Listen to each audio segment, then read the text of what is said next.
welcome to the Goodyear FIA European Truck Racing Championship and its 6th race weekend of 2023 here in Zolder, Belgium. This is going to be a fantastic, sunny and very hot race weekend, so I really hope you will stay with us Saturday and Sunday. Qualifying number 1 is about to start very soon, but before diving right into the racing of this race weekend, we have some highlights ready for you from Most, Czech Republic from 2 weeks ago. Check it out.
For the first qualifying of this weekend, I really would like to take a ride with Frank in this amazing Ford Supermax truck that always is in front of everyone.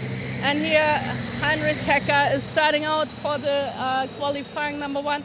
And I really, come with me, maybe we have a chance to show you the chicane of this racetrack, because it's super tight. And of course on qualifying they will make sure there won't be any accidents happening. But in the race, I tell you, this will be the tightest corner of all. See over there where they're just driving through, this is like the chicane. And it's already super tight for cars, but having a truck which is much bigger. And I know these guys, they're always fighting very tightly. So this is gonna be quite interesting. Today at 1 we're starting out with the first race of this weekend, this afternoon second race, and of course tomorrow there will be another qualifying and 2 more races to come, so I really hope you will enjoy this race weekend. Most already has been quite interesting and quite challenging for some. Adam Lachko has been in, the Czech driver, who made sure that he would stay in front. So here we also have a French driver joining the team who normally is in the French championship. So there's always like one guest starter who might challenge the other guys, and of course Steffi Halm, or a female driver in the team. Come with me, we're going back over there to maybe not stay in front, but also push through. Okay, Chess, I heard you're with me right now. So over to Chess, who will explain the racetrack to you by himself. Thank you very much, Lena. Yes, hello everybody. Chaz Draycott here, commentating from the UK for another round of the Goodyear FIA European Truck Racing Championship in 2023. And my wonderful colleagues Joachim Eberts and Fonzie Cebrian will be commentating on the German and Spanish live streams also. We are here ahead of qualifying now, the first live sessions for you guys this weekend. We've got qualifying and Superpole coming up over the course of this broadcast. For qualifying, basically the entire field will go out, try and set as fast a time as possible, and then the top 10 drivers will then go through to Superpole. This is one of the most difficult circuits on our calendar in the Goodyear FIA European Truck Racing Championship. It's very narrow, very beautiful, but the walls are not far away.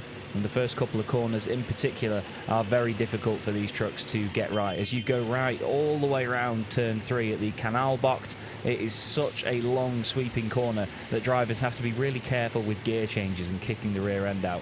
The Kleine chicane and the Jackie Ixbocht, the 2 main chicanes on the circuit, will be definite overtaking opportunities, and as well down into what is known as the Villeneuve chicane, just in the top right of your track map there, will certainly be a prime overtaking opportunity too. We also have the final hairpin just before the run down to the last chicane, the Boulderberg Bocht, which is apparently got a longer name these days, the Boulderberg Harshbeld Bocht. So that's going to certainly keep my tongue twisted over the course of the weekend. But yes, Zolder is always a great staple of this championship's calendar. It has always provided drama in the later stages of the season. So I'm super excited to see what comes this way. We're going to look back, though, at some of the action from Most last weekend, or sorry, 2 weeks ago in the Czech Republic. It was an amazing race weekend. Again, another circuit that always gives us plenty of drama. There was a massive amount of fans out and around the circuit ready to watch the racing, but it was Norbert Kiss who led from the very front of race 1, yet again having a solid start to his weekend, trying to extend his championship advantage even further. There was great battles up and down the order, though, in the Promoters' Cup. Mark Taylor getting off to a solid start to his weekend, but as you'll see soon, that was definitely something that was going to change. But Norby took the victory in race 1 with a very solid effort indeed, and certainly looked like he was going to be on for another great weekend, potentially trying to take 4 race victories out of 4 like he did at Slovakia. The start of race 2 was some of the biggest drama of the weekend, though, as unfortunately, as we got up to full speed, there was a bit of contact further down in the order between Andrei Kursim, Stefan Faz and Mark Taylor. Mark Taylor's truck being put heavily into the wall on the right-hand side, and the chassis and the actual roll cage itself was twisted, and that would be the end of Mark's weekend. Andrei Kursim's very difficult weekend continued as well with a lot of damage, but the team did a great job to get him back out onto the circuit just in time for the race restart. It was a bit of a chaotic restart as well, as there was a bit of a slow getaway by some of the front runners, and then contact between Lucas and Jochen Hahn into turn 1 threw them down the order after a potential second and third running. Adam Lachko was supreme at the front, though, holding off Steffi Halm, Jamie Anderson, Norbert Kish and Antonio Albacete to take a great home victory. The marshals and the fans all very happy with Adam's performance, and he certainly would be looking to try and repeat it on Sunday. Sunday arrived, and so did the rain, and certainly making conditions difficult for all of our drivers. And it was a really interesting race 1 as everybody tiptoed their way around the circuit after a rather muddled up qualifying. Sasha Lenz was on absolute form as he overtook riders and drivers all the way around the outside on a lot of occasions. It was beautiful, beautiful truck racing to watch in the wet. Unfortunately, Antonio Albacete and Steffi Halm, after a great battle, made contact in the final lap, and that determined their finishing positions, while Norbert Kish stormed ahead in the rain to put on an amazing show and take another win, while Adam Lachko finished in second place. Great racing all around, though, and we are back on your screens for Zolder, and again, another really tricky, twisty circuit that you wouldn't normally attribute with truck racing because of their larger nature. They're not quite as nimble as something like an open-wheeled Formula car or even a GT car. But at the same time, it's great to give these drivers this challenge, and also fantastic to see that, you know, the championship proves to everybody else around the world just how good these drivers are, with the fact that they have to race these amazing machines around such tight and twisty circuits. There is Norbert Kish, your championship leader, coming into this race meeting.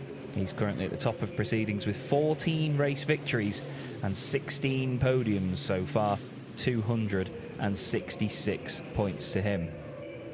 There is Jochen Hahn second in the championship at the moment. Jochen is 78 points back at this moment in time, and Norby has opened up quite the substantial race lead. The most points you can get from a race meeting in this championship is 60.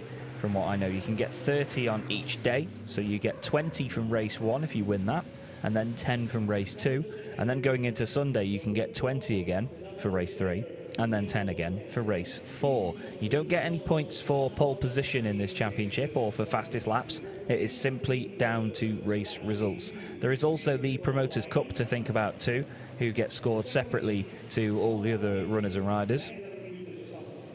So the drivers in the top category, or the top of that category, are Jose Eduardo Rodriguez and Stefan Faz. They're only separated by 14 points now. Lucas Hahn has made his way up into third place in that class, so we'll keep an eye on that as the weekend goes on. 2 race meetings left after this one, so the maximum amount of points would be 120.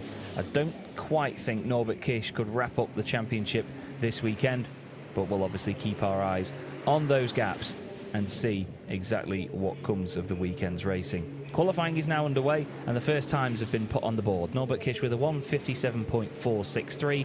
That is only just faster than Antonio Albacete by 40 thousandths of a second, I should say.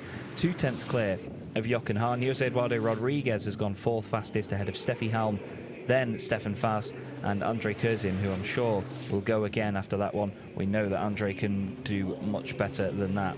He's had a lot of bad luck recently, though, in the championship as Andre, so he's going to definitely be pushing on even harder this weekend to try and overcome the negative weekend that he had at Most. But Norbert Kish will just slow it down for a lap or so here, and then they will potentially wind the trucks back up again, get them back into a full operating window, let's say, and push on for another fast lap time. Antonio Albacete, I think, was just flying down the straight here to overtake Jochen Hahn. Yes, he's just trying to get a bit more track position and move a bit further up, and then hopefully put in another lap time by the look of it. But Norbert Kish, for the moment, has got the job done, being fastest, with Antonio in second place. But I know that he's going to want more from this, is Norby. He's currently, yes, it is 78 points clear in the championship. So we will update those points as they come. There's a lot of the team members and all of the personnel watching the timing screens in the pit garages there, just to keep an eye on what their drivers are up to. Sometimes they also watch the broadcast on their phones as well. So hello to anybody that's in there watching at the moment and listening in to me. Wonderful conditions here at Zolder, though. It's absolutely glorious. The last couple of times we've been here, it's been not torrential rain, but there's been a massive amount of rain. It's been very, very wet and cold racing. As you see there, number 66, which is Jonathan Andre. Welcome back to the championship, Jonathan. He is racing with us this weekend in the number 66 Lion Truck Racing machine. Although part of me seems to remember that earlier in the season he was number 44, but that's Steffi Halm. Ah, yes, in the French Truck Racing Championship, Jonathan Andre races as number 44, but of course our very own Steffi Halm has number 44 here, so he changes his number to 66 to race in this championship. Norbert Kish actually coming into the pit lane, interestingly enough, instead of going out and doing another lap, because he's only 42 thousandths of a second ahead of Antonio Albacete, but I think Antonio was on his way in as well. He is, actually. He makes his way into the very narrow and tight pit lane here at Zolder. Just about big enough for our trucks.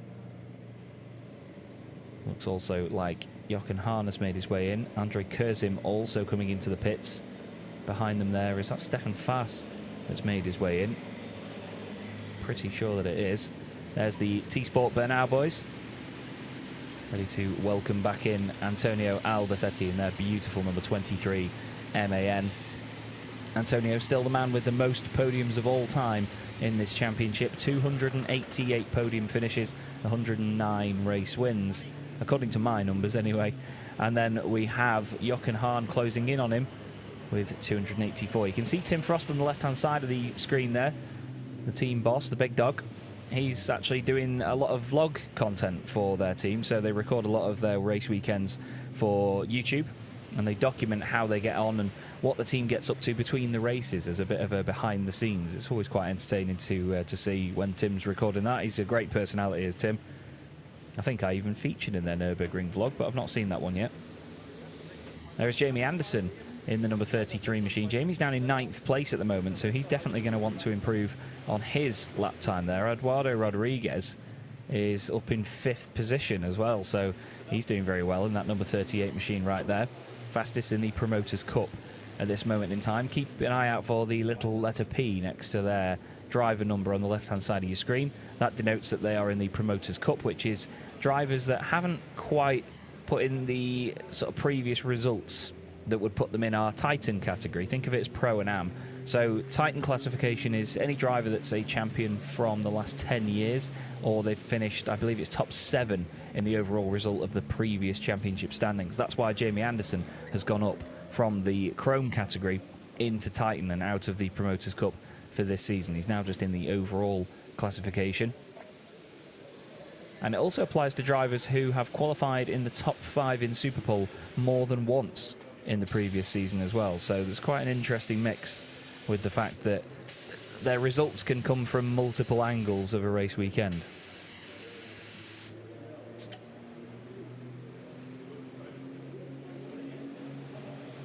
But as you see, the weather is absolutely glorious here at Zolder. It's definitely not like that in the UK this time. I tend to develop this theme over the course of the season where I compare what the weather is like at the circuit to outside my window. And it's very, very foggy here at the moment in the UK. There's Davide Califano just walked past from Goodyear as we look at the number 3 machine of Sasha Lenz. Sasha and his team just focusing on the upcoming Super Pole session. So as I was explaining before, the whole field will go out in this qualifying session now, of which there is 9 minutes remaining, and the top 10 will then go through to Super Pole. They will head out onto the circuit in the order that they finished this session, and then they will get another 10-minute session just to try and set another time. The times are all reset for them though, so they have to go out and put lap times in to obviously do the best that they can. But the top 10 from this session is not guaranteed in starting order. There's Jose Eduardo Rodriguez coming back into the pits. 5th place is great for him. He'll be really happy with that one. Driver's a little bit out of sync there. Kurzim and Anderson by the look of it. We're going to go back down and speak to Lena, who's going to speak to Andre Kurzim. No, actually it's Stefan Faas, because he's the guy who told me at the last race weekend that he will stay out of all trouble possible, and I think he was the one being involved in most of the trouble. There were like really nice pictures of the truck like in parts. So what's your plan for this weekend? Obviously you're already done with qualifying number 1. Ja, jetzt fahren wir erstmal unser Qualifying und natürlich geben wir Gas und probieren alles zu geben und natürlich halten wir uns überall raus. So he said, of course, he will stay out of trouble this weekend. And for now, he's focusing on Super Pole, of course, as well. And you know that this is a really tight and dangerous racetrack. So do you have any corners that you love a lot? I love the complete racetrack. But honestly, you love it? Yes. Okay. So, Chaz, so you see all the drivers, they love Zolder. We love to see them race. So good luck to you and see you later. And keep that truck safe. I don't want to see any broken parts. Yeah. Promise. All right. We will see. Okay, Chaz.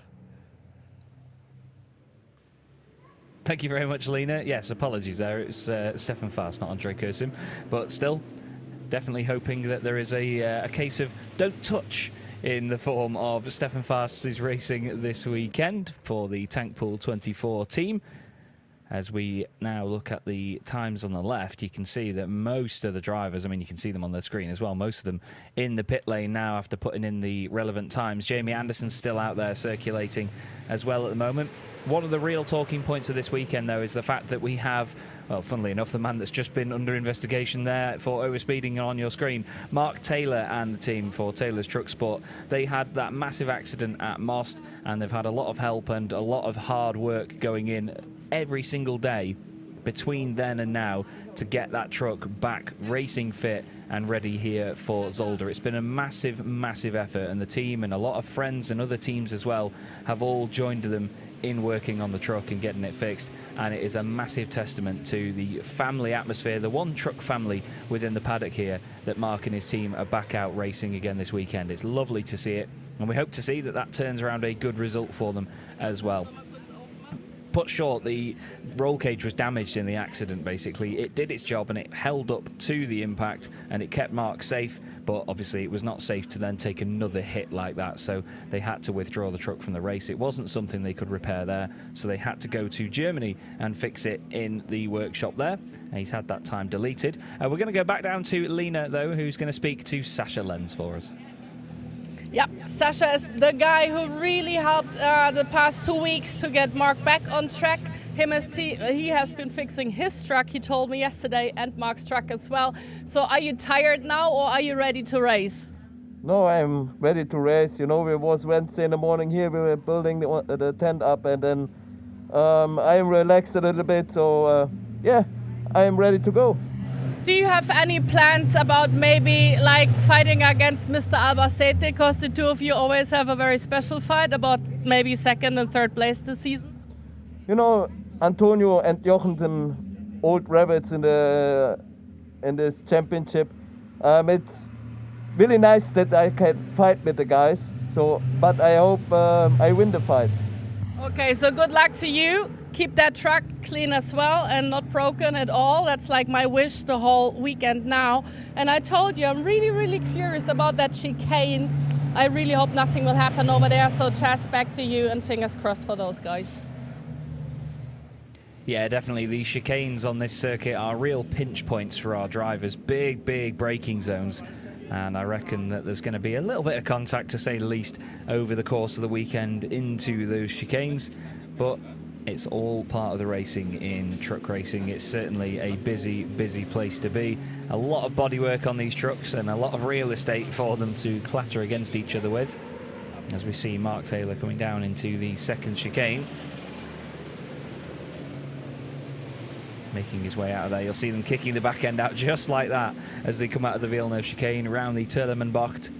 Long right-hander before they then sweep down this left kink towards Boulderberg-Bocht. They emerge from the right-hand side of our shot, dive onto the brakes into this very, very tight hairpin. A little bit of a lock-up there. You can hear the tyres just locking up slightly with Mark Taylor. And we're going to go back down to Lena, who this time has got Antonio Albacete.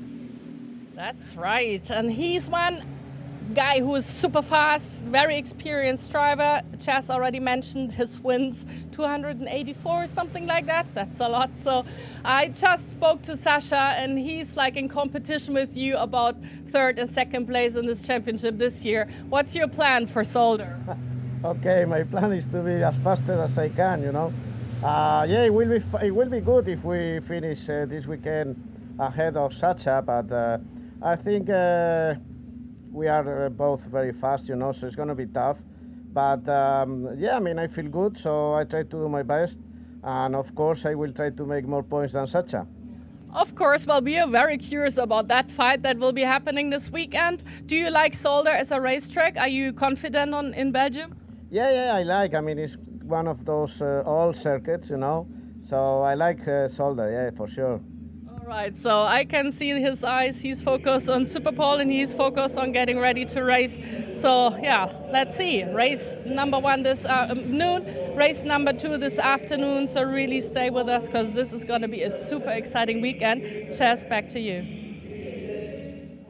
Thanks very much, Lena. Yes, it is going to be an absolute belter of a weekend. It's always good to hear from Antonio Albacete and T-Sport Bernau, such a lovely squad of guys, and they certainly know this series and especially this circuit like the back of their hands. There is your top 10 on the left-hand side of your screen. So that is Norbert Kish at the very top, and all of the drivers in green are the ones that will make it through now into Superpole. Louis Requenco up there in 10th place at the moment, ahead of Mark Taylor, Heinrich Clemens Hecker, John Newell and Jonathan Andre.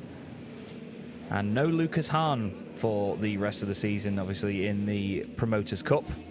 I think he said maybe he might do Harama, so we'll have to wait and see whether he makes it for the final race meeting there. It'd be great to have Lucas back once again. He's been a real rising star amongst all of the Chrome drivers in that Promoters' Cup. But Jose Eduardo Rodriguez on real form here at the moment. 5th place outright is a fantastic time. Stefan Fast going well in 8th place as well. So the drivers in the Promoters' Cup certainly making themselves known, aren't they, at this early stage of the weekend. They're really getting the good times in and doing a smashing job. No Adam Lachko either this weekend. He was a one-off appearance for Autodrom Most a few weeks ago, and it was lovely to have Adam back once again and one of those gorgeous Bagheera ZM Racing Freightliners on our grid. Here's another gorgeous truck on the grid as well, Louis Requenco's number 64 machine. This Iveco looks fantastic, even though it's not covered in sponsors, it's not covered in a fancy livery or anything like that. Just the clean nature of it and that beautiful green colour certainly does complement the shape and the style of the Iveco S-Way racing truck. This looks like he's pushing on into the chicane slightly, but I think this may be an in-lap from Louis Requenco. All depends on how they sort of kick the back end out around the next corner. I think he is just taking his time to come back in. He's pretty confident he's made it into the top 10.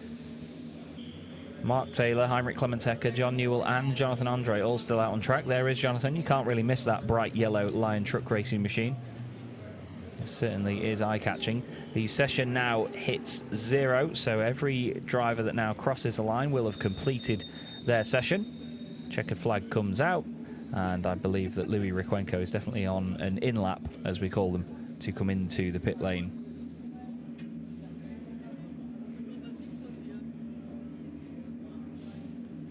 There is the checkered flag, and there is Heinrich Clementecker crossing the line in truck number 25. He will complete the session in 12th position then, by the look of it, 2.675 seconds off the top time.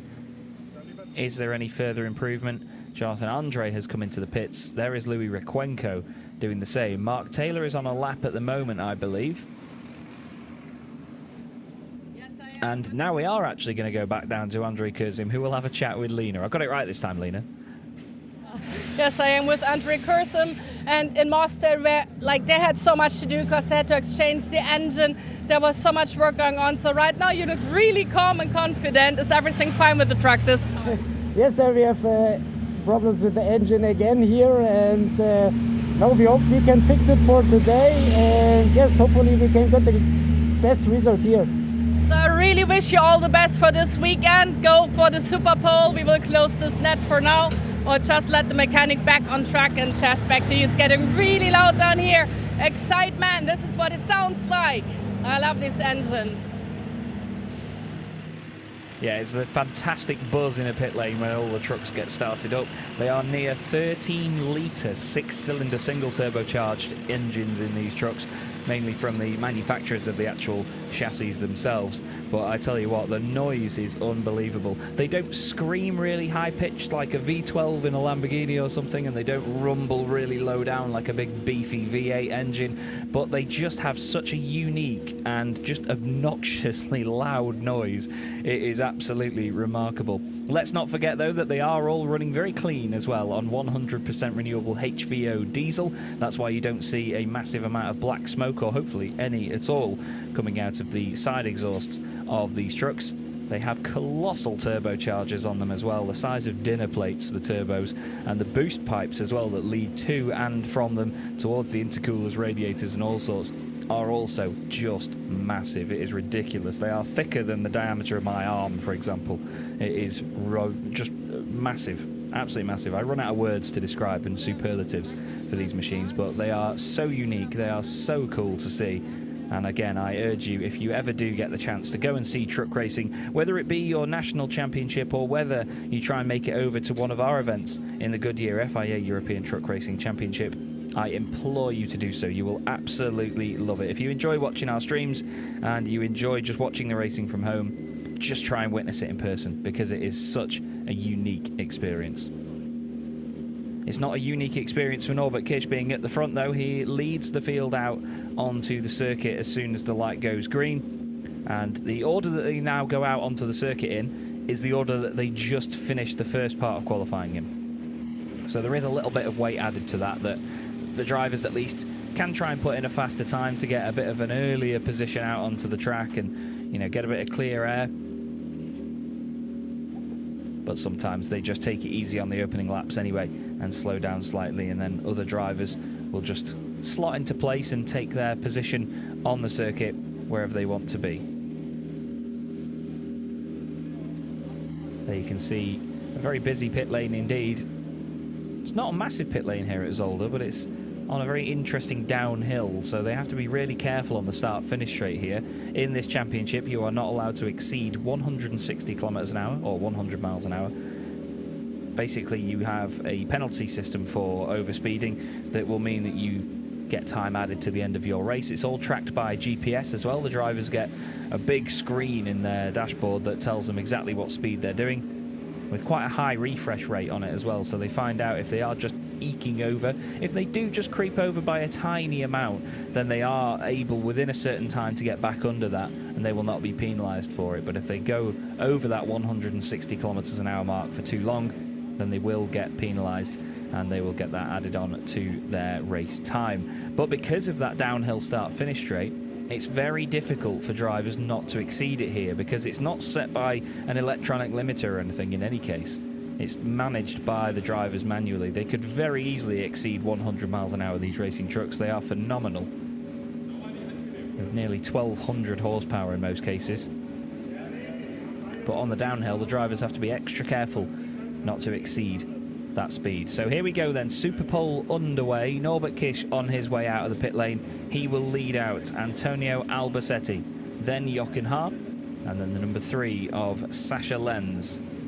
Then we have Jose Eduardo Rodriguez. Steffi Halm was sixth fastest in that session. Jamie Anderson next up.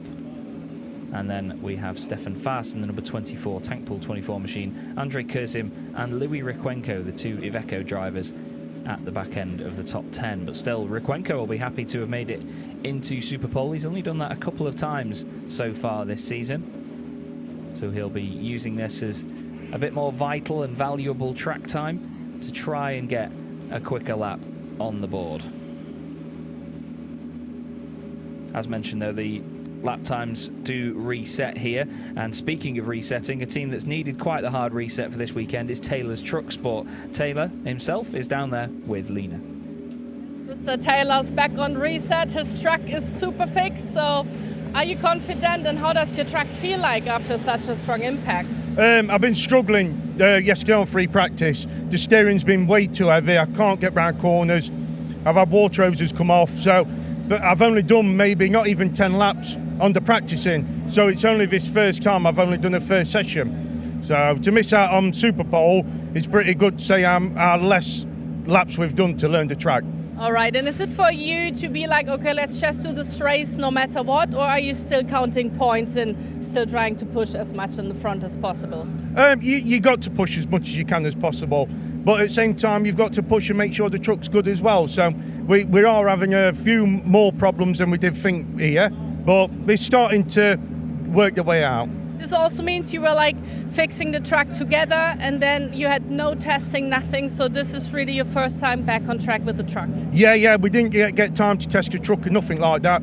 So when we come here testing yesterday, it's the first time I've been in the truck since Mosque. So that's where all the little problems are coming from, and water pipes coming off, and I can't finish the testing session. So I'm only doing minimum laps. Right, so you have to do just like pump your arms a little bit more. If the steering is too strong right now, you will manage, I'm pretty sure. Good luck to you, and Chas, back to you. The British guys. Thanks very much, Lena.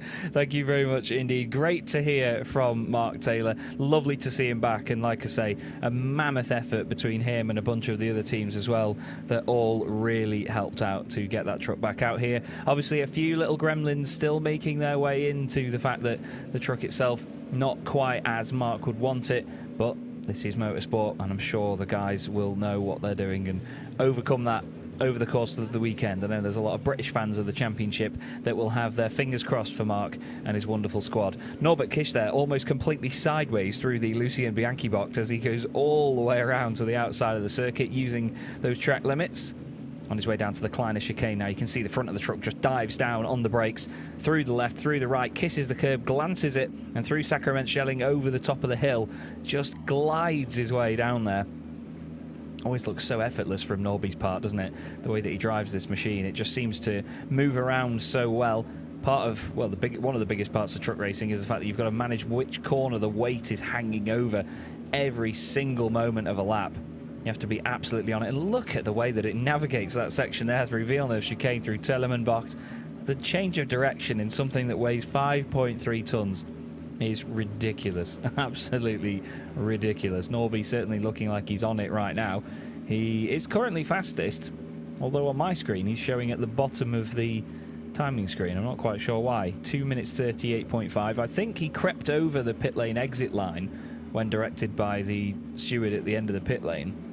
So it sort of figured out that he'd already left the pit lane, then the timing got reset and set for the session. So I'm not sure if that's had some sort of effect, but he's done a 2:38.525 as his outlap. I'm pretty sure now he's about to pop up to the top of the times, because we know that they can go much quicker than that.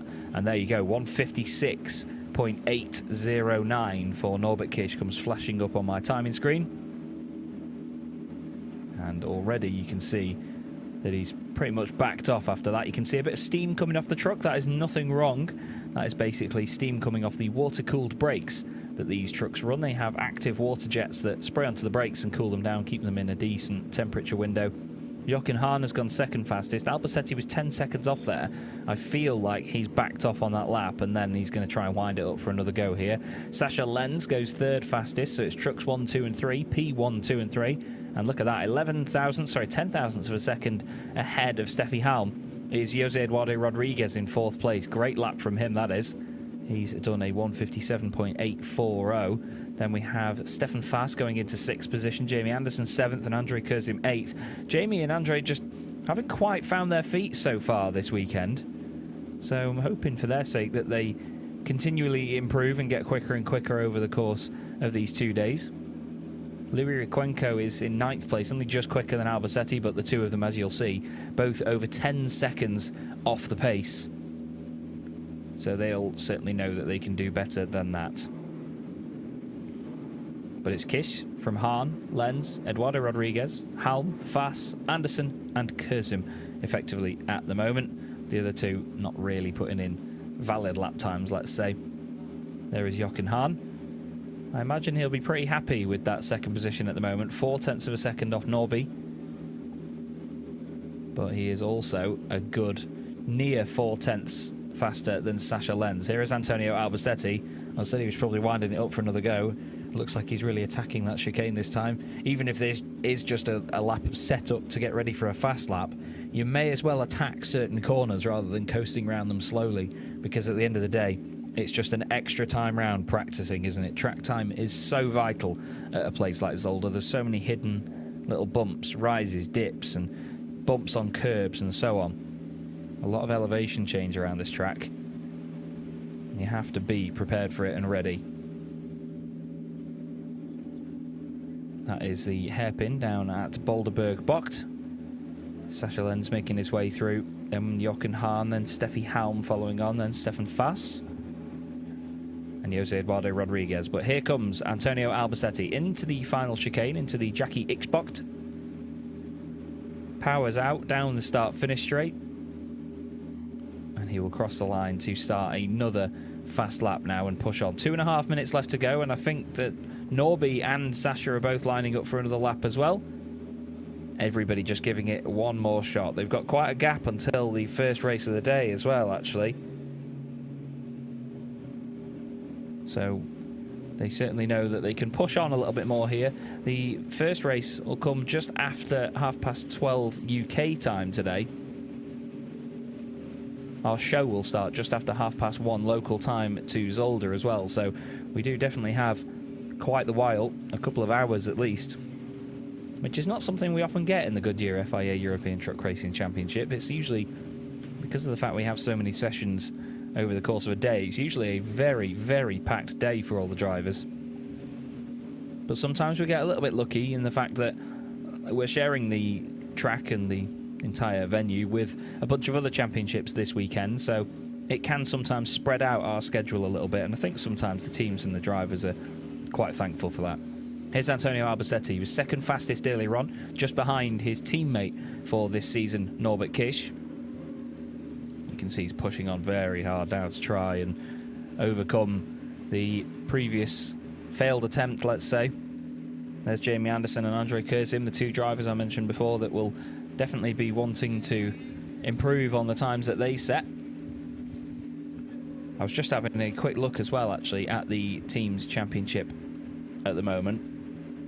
And as it stands right now, it's Revation T-Sport, which is T-Sport Banaus, Antonio Albacetti and Norbert Kish on 448 points. They are 117 clear of the Bullen von Iveco, which is Jochen Hahn and Steffi Halm. Here comes Antonio, though, round the final corner. He's still got 45 seconds on the clock, so if he wants to do 2 laps in succession, he definitely can. It's not like the truck isn't capable of it, but he has to really wind it up.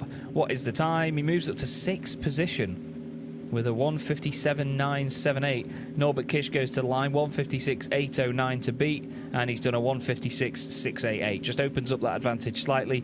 Sasha Lenz improves on his time as well, does he? No, actually, just about 1/10 of a second off. And then Jochen Hahn crosses the line. He also did not improve. He was 0.6 off his best as he crossed the line that time round. Steffi Halm was 0.4 off her best as well. Albacetti, the only one that's moved up so far on this second run of laps. As the checkered flag comes out, the session hits 0. Andrei Kurzim improves and goes up into 7th spot with a 1:58.206. And Louis Riquenco puts in a better time. He does a 2 minutes 0.414, so no improvement in terms of position there for Rykwenko.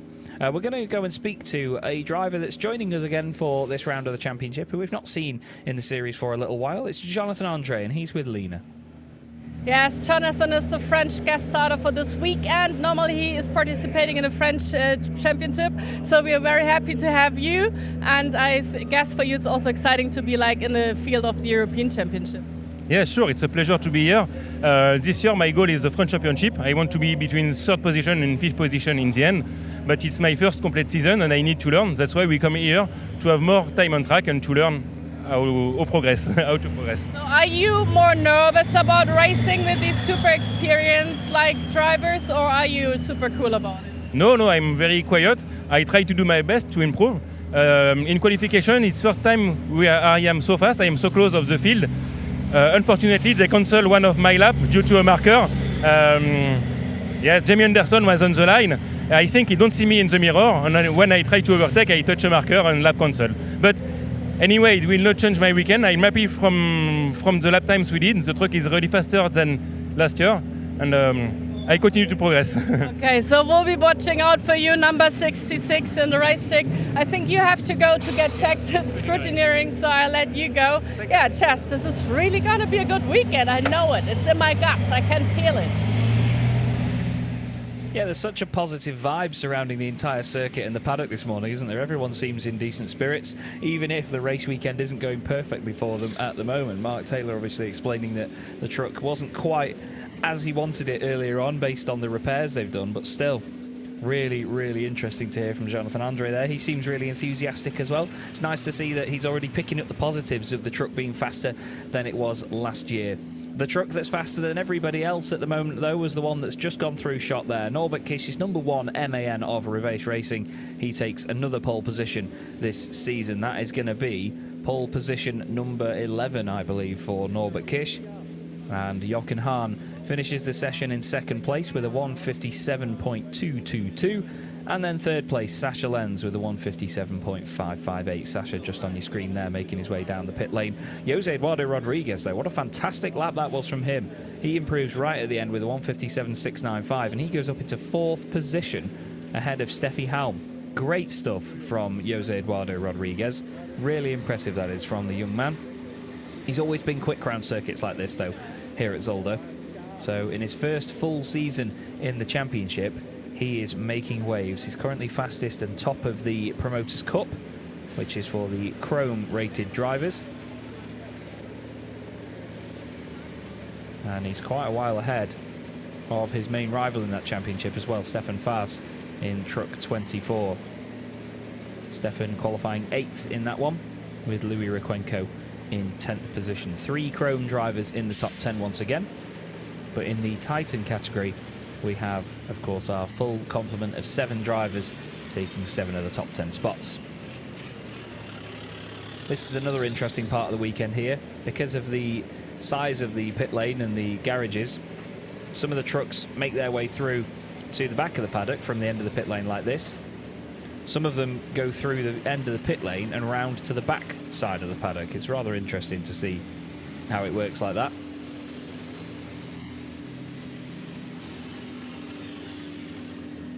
They are directed manually, as you see, by the marshal at the end there. Fantastic coordination between officials and drivers. Thanks again to all the marshals and officials and everyone behind the scenes that makes the championship tick and means that we can go racing as we do and keep everything on time and keep it safe for our drivers and personnel. At the end of the day, without the fantastic people that form the backbone of this championship and the people that help the race meeting from the circuit's perspective, we would not be able to do what we do.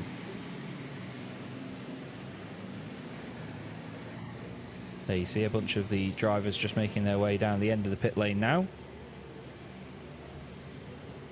They will circle around just the first couple of corners and then they enter the paddock just from the back end before the Kleiner chicane. So there they go, making their way around turn 2, around the outside of the Sterrenwachtbocht.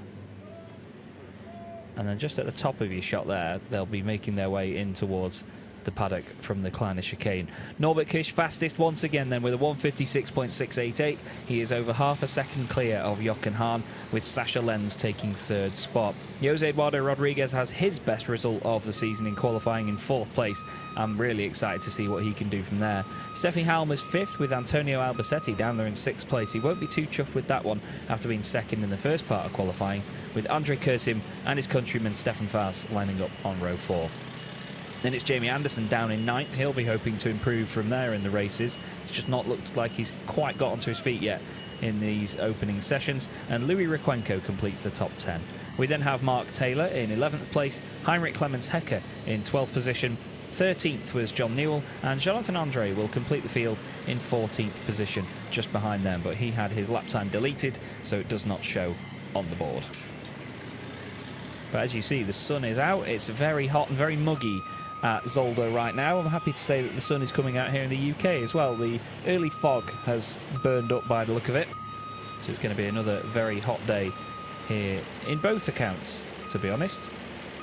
But you can see from that shot there down at turn 1, and look at the angle of the garages, the red, white and blue garages on the left-hand side, just how steep that downhill run is towards turn 1. The drivers have to be so careful not to overdo it, and obviously go piling past that 100 miles an hour limit in this championship. And you can also hear the beeping, the warning beeps on the trucks. They all have to be armed with those beeps for when they reverse, just like the trucks that you'll see out in the industry, let's say.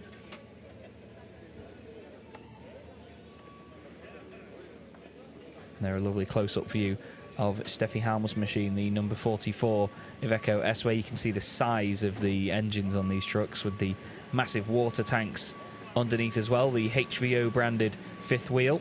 There is Stefan Faas, and there is the number 1 machine of Norbert Kisch, and Steffi herself, after completing a solid qualifying session there in 5th position. You can see Csaba Bacco and the rest of the Revace Racing team there, and Norby, double thumbs up from Norby, he's happy after that one. Another pole position to add to his tally, and there is Stefan Faas's machine as well. So it seems like the theme of the trucks that got brought back here are the ones that have to go through scrutineering. A handshake there from Norby to Steffi, and he goes over to speak to Csaba and the rest of the team. Give them a quick debrief on how the session went. We're going to go back down to Lena though, and I'm going to say goodbye for now, and I will speak to you all later on when we come back for race 1 this afternoon. Back down to the fan village. If you get a chance to come to one of the truck races, we still have a whole weekend waiting in France and one in Spain, so just check out the schedule on the homepage and just make a big cross, because this is going to be fun. So you get to see a lot of trucks always, all the fans are here, and if you happen to have a truck, you always can buy some stuff as well. So much merchandise over here, even for the trucks. So this has been an amazing qualifying number 1. Race number 1 to come at 1:35, so stay with us and see you in a second. Thank you for watching.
Welcome to the Goodyear FIA European Truck Racing Championship, and we are back in Zolder in Belgium, and we are about to get race number 1 started. And the Dutch guys, they have been heating up the racetrack already. You might see the prize giving ceremony in the back, because the Dutch guys just finished. And we will walk over to the starting grid in quite a second to have some more interviews before the race actually will be starting. But beforehand, of course, I would like to welcome Chaz, our commentator. Thank you, Lena. Yes, hello everybody. Chaz Draycott here, commentating from the UK on the Goodyear FIA European Truck Racing Championship, as we have our 6th race meeting of our 8 race meeting season here in Zolder. It's a wonderful circuit to be at, and if you prefer the German or Spanish streams, you can go and listen to my colleagues Joachim Eberts or Fonzie Cebrian on their streams as well. But as you see, fantastic conditions still welcome us here at Zolder in Belgium. It is a fantastic place to be, and we're really, really excited to get this race weekend fully underway. We had qualifying earlier on, and it was once again Norbert Kisch that took pole position. We're going to have a look back now at some of the finest moments of that and some of our wonderful shots of the session. As you see from the very get-go this morning, it has been sunny, and of course there's beautiful shadows and great lighting around here at Zolder with the many trees that surround this circuit. It really is like racing through a forest. It was Norbert Kisch that put the initial time down, with Antonio Albacete second fastest in the early parts of qualifying. The two of them would remain first and second throughout the first part of the session, where everybody goes out on the circuit to try and determine the top 10 places. Jose Eduardo Rodriguez was looking in good form as well, and it was great to see Mark Taylor back out on the circuit. Mark was speaking to Lena in the later stages of the session, just explaining that after all of the repairs, they were still dialing the truck back in and getting it to how they wanted it to be.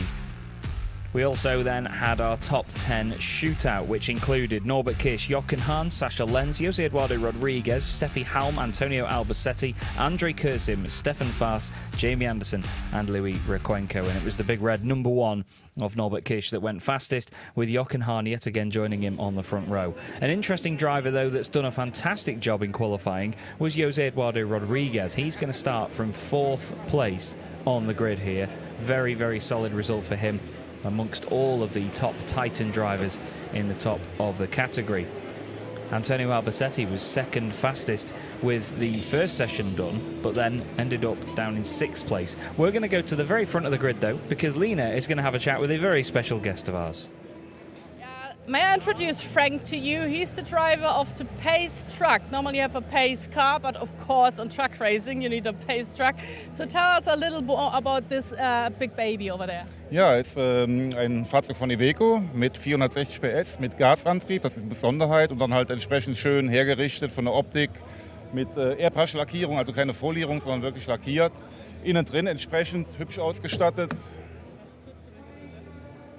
So this is an Iveco truck that runs on biogas, because this is what this racing season is all about new and sustainable energy as well. So it's a very green race, and this is his work spot. So you always start out in the front and you always also finish the race? Yes, natürlich, ja klar.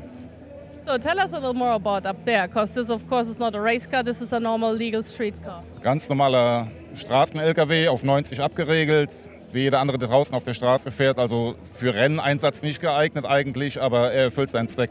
I have a very small truck myself. It's a 7.5, and I have to climb up there because I think this is what everyone really would like to do. Just have a seat up here. You have the best view. It's really comfortable. You have a bed normally that you can't fall down. And I was trying to sit next to Frank when it starts out, but of course you need to wear a helmet, and as I'm hosting, I don't really have a chance to get a drive with him, maybe later on, or a taxi drive with one of the other guys, but that's that from the start of the grid.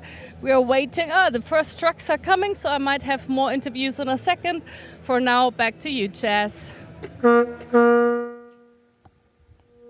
Wonderful stuff. Fantastic to hear from Lena with Frank at the front of the grid. And it's always a pleasure to have who we know as Frank the Tank. He's a very big gentleman, but he's a lovely, lovely man, is Frank. Great to speak to. He's always the one that leads us around with the great Iveco S-Way pace truck. As you see, the rest of the grid is now forming up, all the drivers making their way around to the circuit. And they will then line up in their necessary positions with Norbert Kish and Jochen Hahn on the front row. Our flag bearers at the front of the grid doing a wonderful job as ever and hopefully enjoying the sunshine. It's much better when the sun is out for those guys instead of it leathering it down all weekend and very suddenly like it did at Most. There is six-time champion Jochen Hahn, absolute superstar in the Goodyear FIA European Truck Racing Championship is Jochen, and it is again lovely to have him on the front row. This race will be, according to my numbers anyway, his 662nd race start in the Goodyear FIA European Truck Racing Championship with 117 race wins to go to his name. And he's going to have one more interview to add to that tally because he's going to speak with Lena. Sascha Hahn in front race. So, Jochen Hahn, see? I just made the joke that this is Sascha Lenz, so I got so confused that now he's Sascha Hahn officially. Sorry. Okay, I think this will cost me a beer later on, maybe, but you only drink water before the race. And I was just about to ask you, because of course Norbert Kish is right next to you at the starting line again. You're on second position right now, but it means that you're starting out from the get-go. So are you trying to overtake at the get-go, at the starting line? Is this a question or? Yes. You know, every start, it's a new start. And I'm in the first row, so this is the best position to overtake him directly or not. You know, all others are not possible, directly or not. How many times have you been in Zolder? Did you count it? I know it directly. My first race I have in 2000 in Zolder. So it's 24 times I stay here. Okay, so really, really know this track. I know it's tricky in between, it's very narrow. Are there any corners that you would recommend if someone wants to pass by, and where? You know, here you can overtake nearly everywhere on the old circuit. When you have a small mistake, the overtaking it's possible. So from this side, no error, concentrated on the start, and then it is like it is. Talking about Sascha Lenz and Antonio Albacete, you are still in competition about second and third place in the championship. Do you fear those two, or are you really comfy when it comes to second place in the championship? You know, this is the truth. The champion, it's clear, it's Norbert Kish, chapeau. But the second place, it's really open, and Antonio and Sascha and me in Zolder, we are nearly on 1 or 2 seconds, so it's nothing. That's why I say when it's coming a mistake, the other driver have a possibility to do something. So from this side, 24 years experience in the head and go fast. Okay, yeah, this is a fast track indeed. So what is you go full throttle, or can you go all the 160 kilometers per hour on this track? No, on the start it's the first point, you know, when the red it's off and the green go on, the first tenth per second, it's the different. So, and you must be 100% concentrated. And you know, for Most, when you are a little bit too near to him, it's coming a warning, and also concentrated. Where's the place? All right, back to chess, because we will welcome our television visitors in quite a second. Thank you. Thank you, Lena. Always fantastic to hear from Jochen Hahn. I love Jochen's interviews because he's just got such a wise head on him. But as you heard there, everybody, 24 years of experience for Jochen Hahn around this circuit, racing in these trucks as well. He's been around the sport as it has developed more and more in time. And of course, that is why he is such a successful driver in the series. He knows his craft very well, and with 6 titles, it's hard to argue the case, is it? He's got Sascha Lenz behind him on row 2 with Jose Eduardo Rodriguez alongside.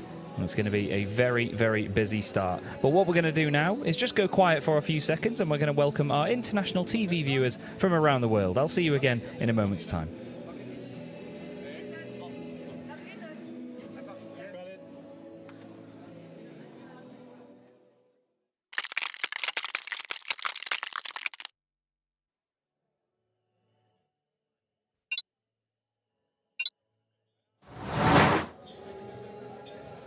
Welcome to the Goodyear FIA European Truck Racing Championship, and welcome to all our guests outside on the television screens. Of course, our live stream has been going on for quite a second, so I really would like to welcome the rest of the world who's going to be watching the first race happening this weekend in Zolder, Belgium. And before we will have a little more insights, maybe some more interviews, I of course also would like to re-welcome Chaz, our English commentator. Thank you, Lena. Yes, hello everybody. Chaz Draycott here, commentating on the 2023 Goodyear FIA European Truck Racing Championship.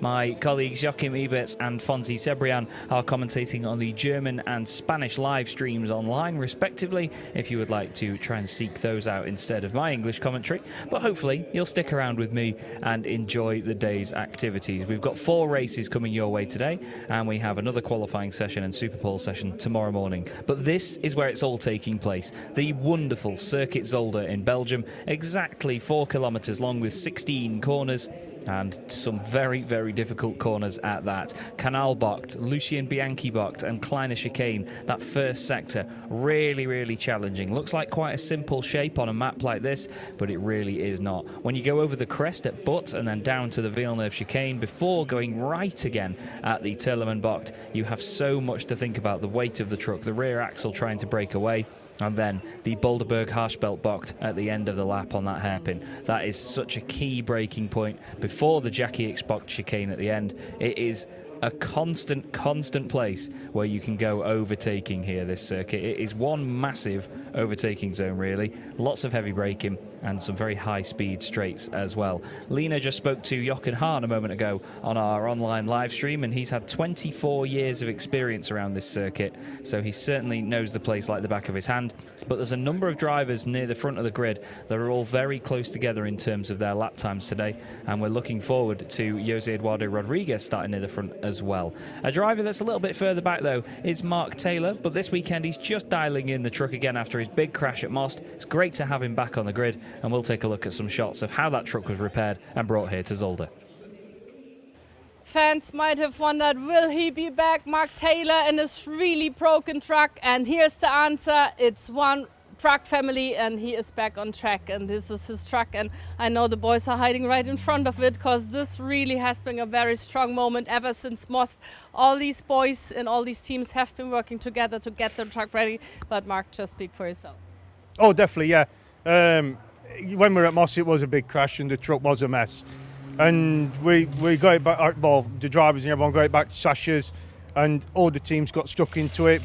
12-hour days, big days, and they all did it all, managed to get me back.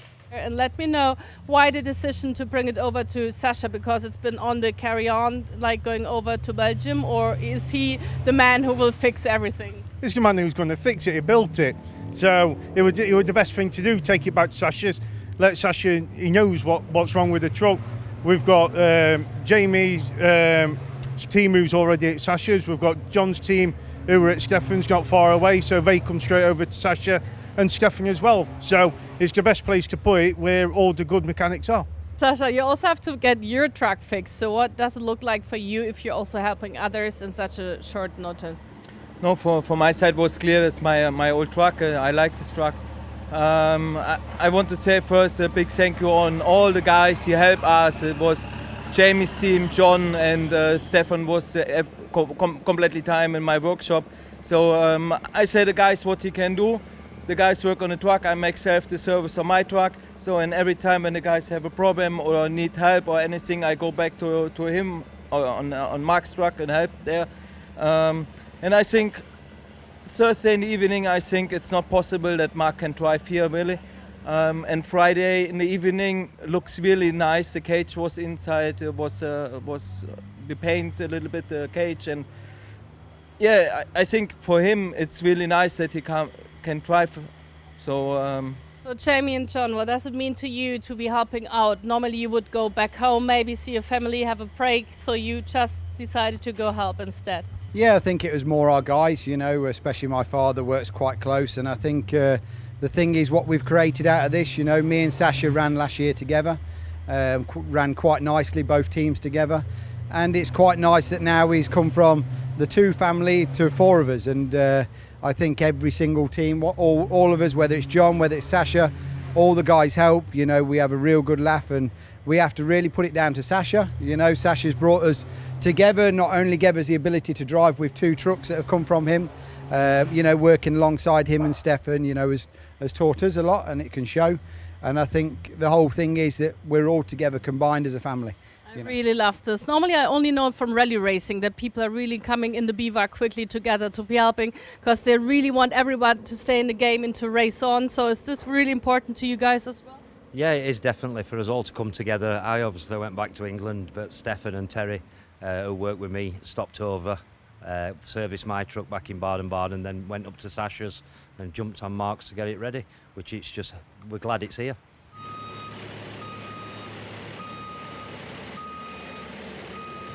And here he is, Mark Taylor, and his really fixed truck. Okay, I don't want to break it again. I think, okay, this should not do any harm to this truck.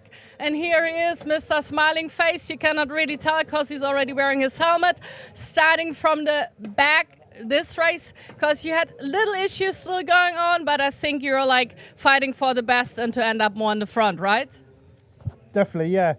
We got the steering sorted out. Sasha come round this morning, helped us with it. So we really didn't have a good run till qualifying. That was a proper test for the lorry. So just missing out on the Super Pole.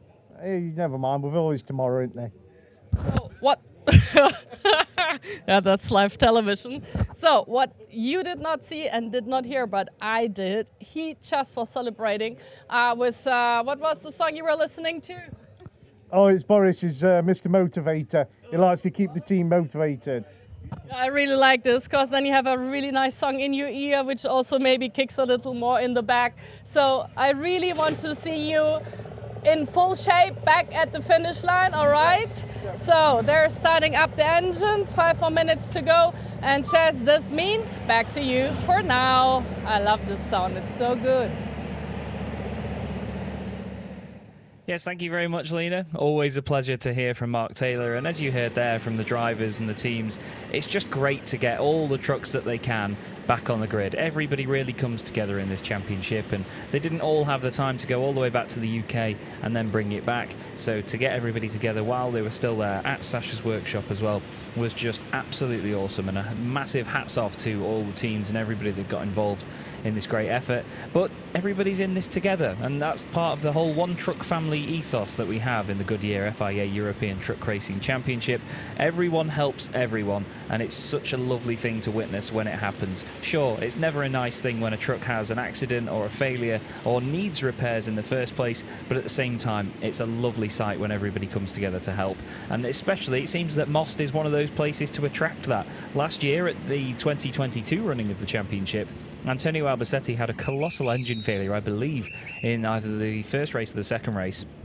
And then to get him out for the afternoon's following session, they then had 5 or 6 teams helping them out to make sure the truck was repaired and ready to go for the next race. And it was just great to see that, because everyone comes together to help out so much. And like I say, with everyone being together in this, they want to make sure they've got as many competitors out on track to put on a show as possible. Here are your championship standings then before the next race of the championship, which will be round 21 of the 2023 season. Norbert Kish on 266 points is 78 clear of Jochen Hahn. He then only has about 14 points over Sasha Lenz, with Antonio Albacete only 10 points back as well. A great fight developing there for 2nd, 3rd and 4th in the championship. Andre Kurzim and Steffi Halm are fighting over 5th place at the moment, after Stephanie had a great weekend at Most, and unfortunately Andre did not. Jamie Anderson sits in 7th, just ahead of the amazing Lucas Hahn, who's really been a star this year. He's ahead of Jose Eduardo Rodriguez in the overall standings, with Stefan Faas in 10th place. But Jose Eduardo Rodriguez leads the Promoters Cup at the moment, ahead of Stefan Faas. Jose Eduardo Rodriguez on 219 points, Stefan Faas on 205. It's one of the smallest gaps that they've had between the two of them all season as well, so it's definitely exciting to see how that develops over the course of the rest of the day. So the sun's still shining here in Most. You can see from the trees it's not really windy either, to be honest.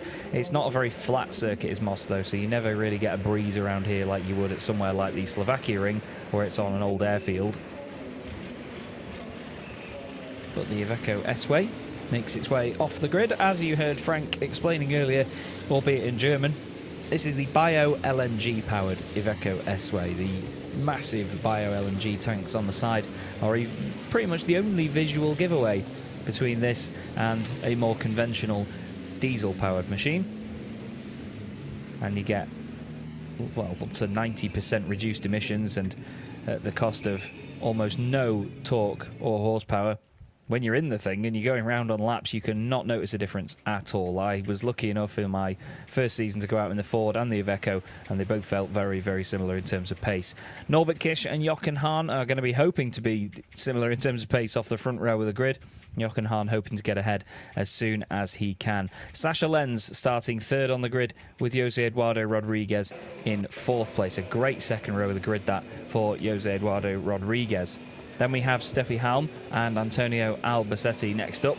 They're going to be starting together on row 3. Antonio maybe not so happy with 6th on the grid, though, after being second in the first part of qualifying. Andre Kurzim and Stefan Fast next up. Stefan second in the Promoters' Cup in terms of this race anyway.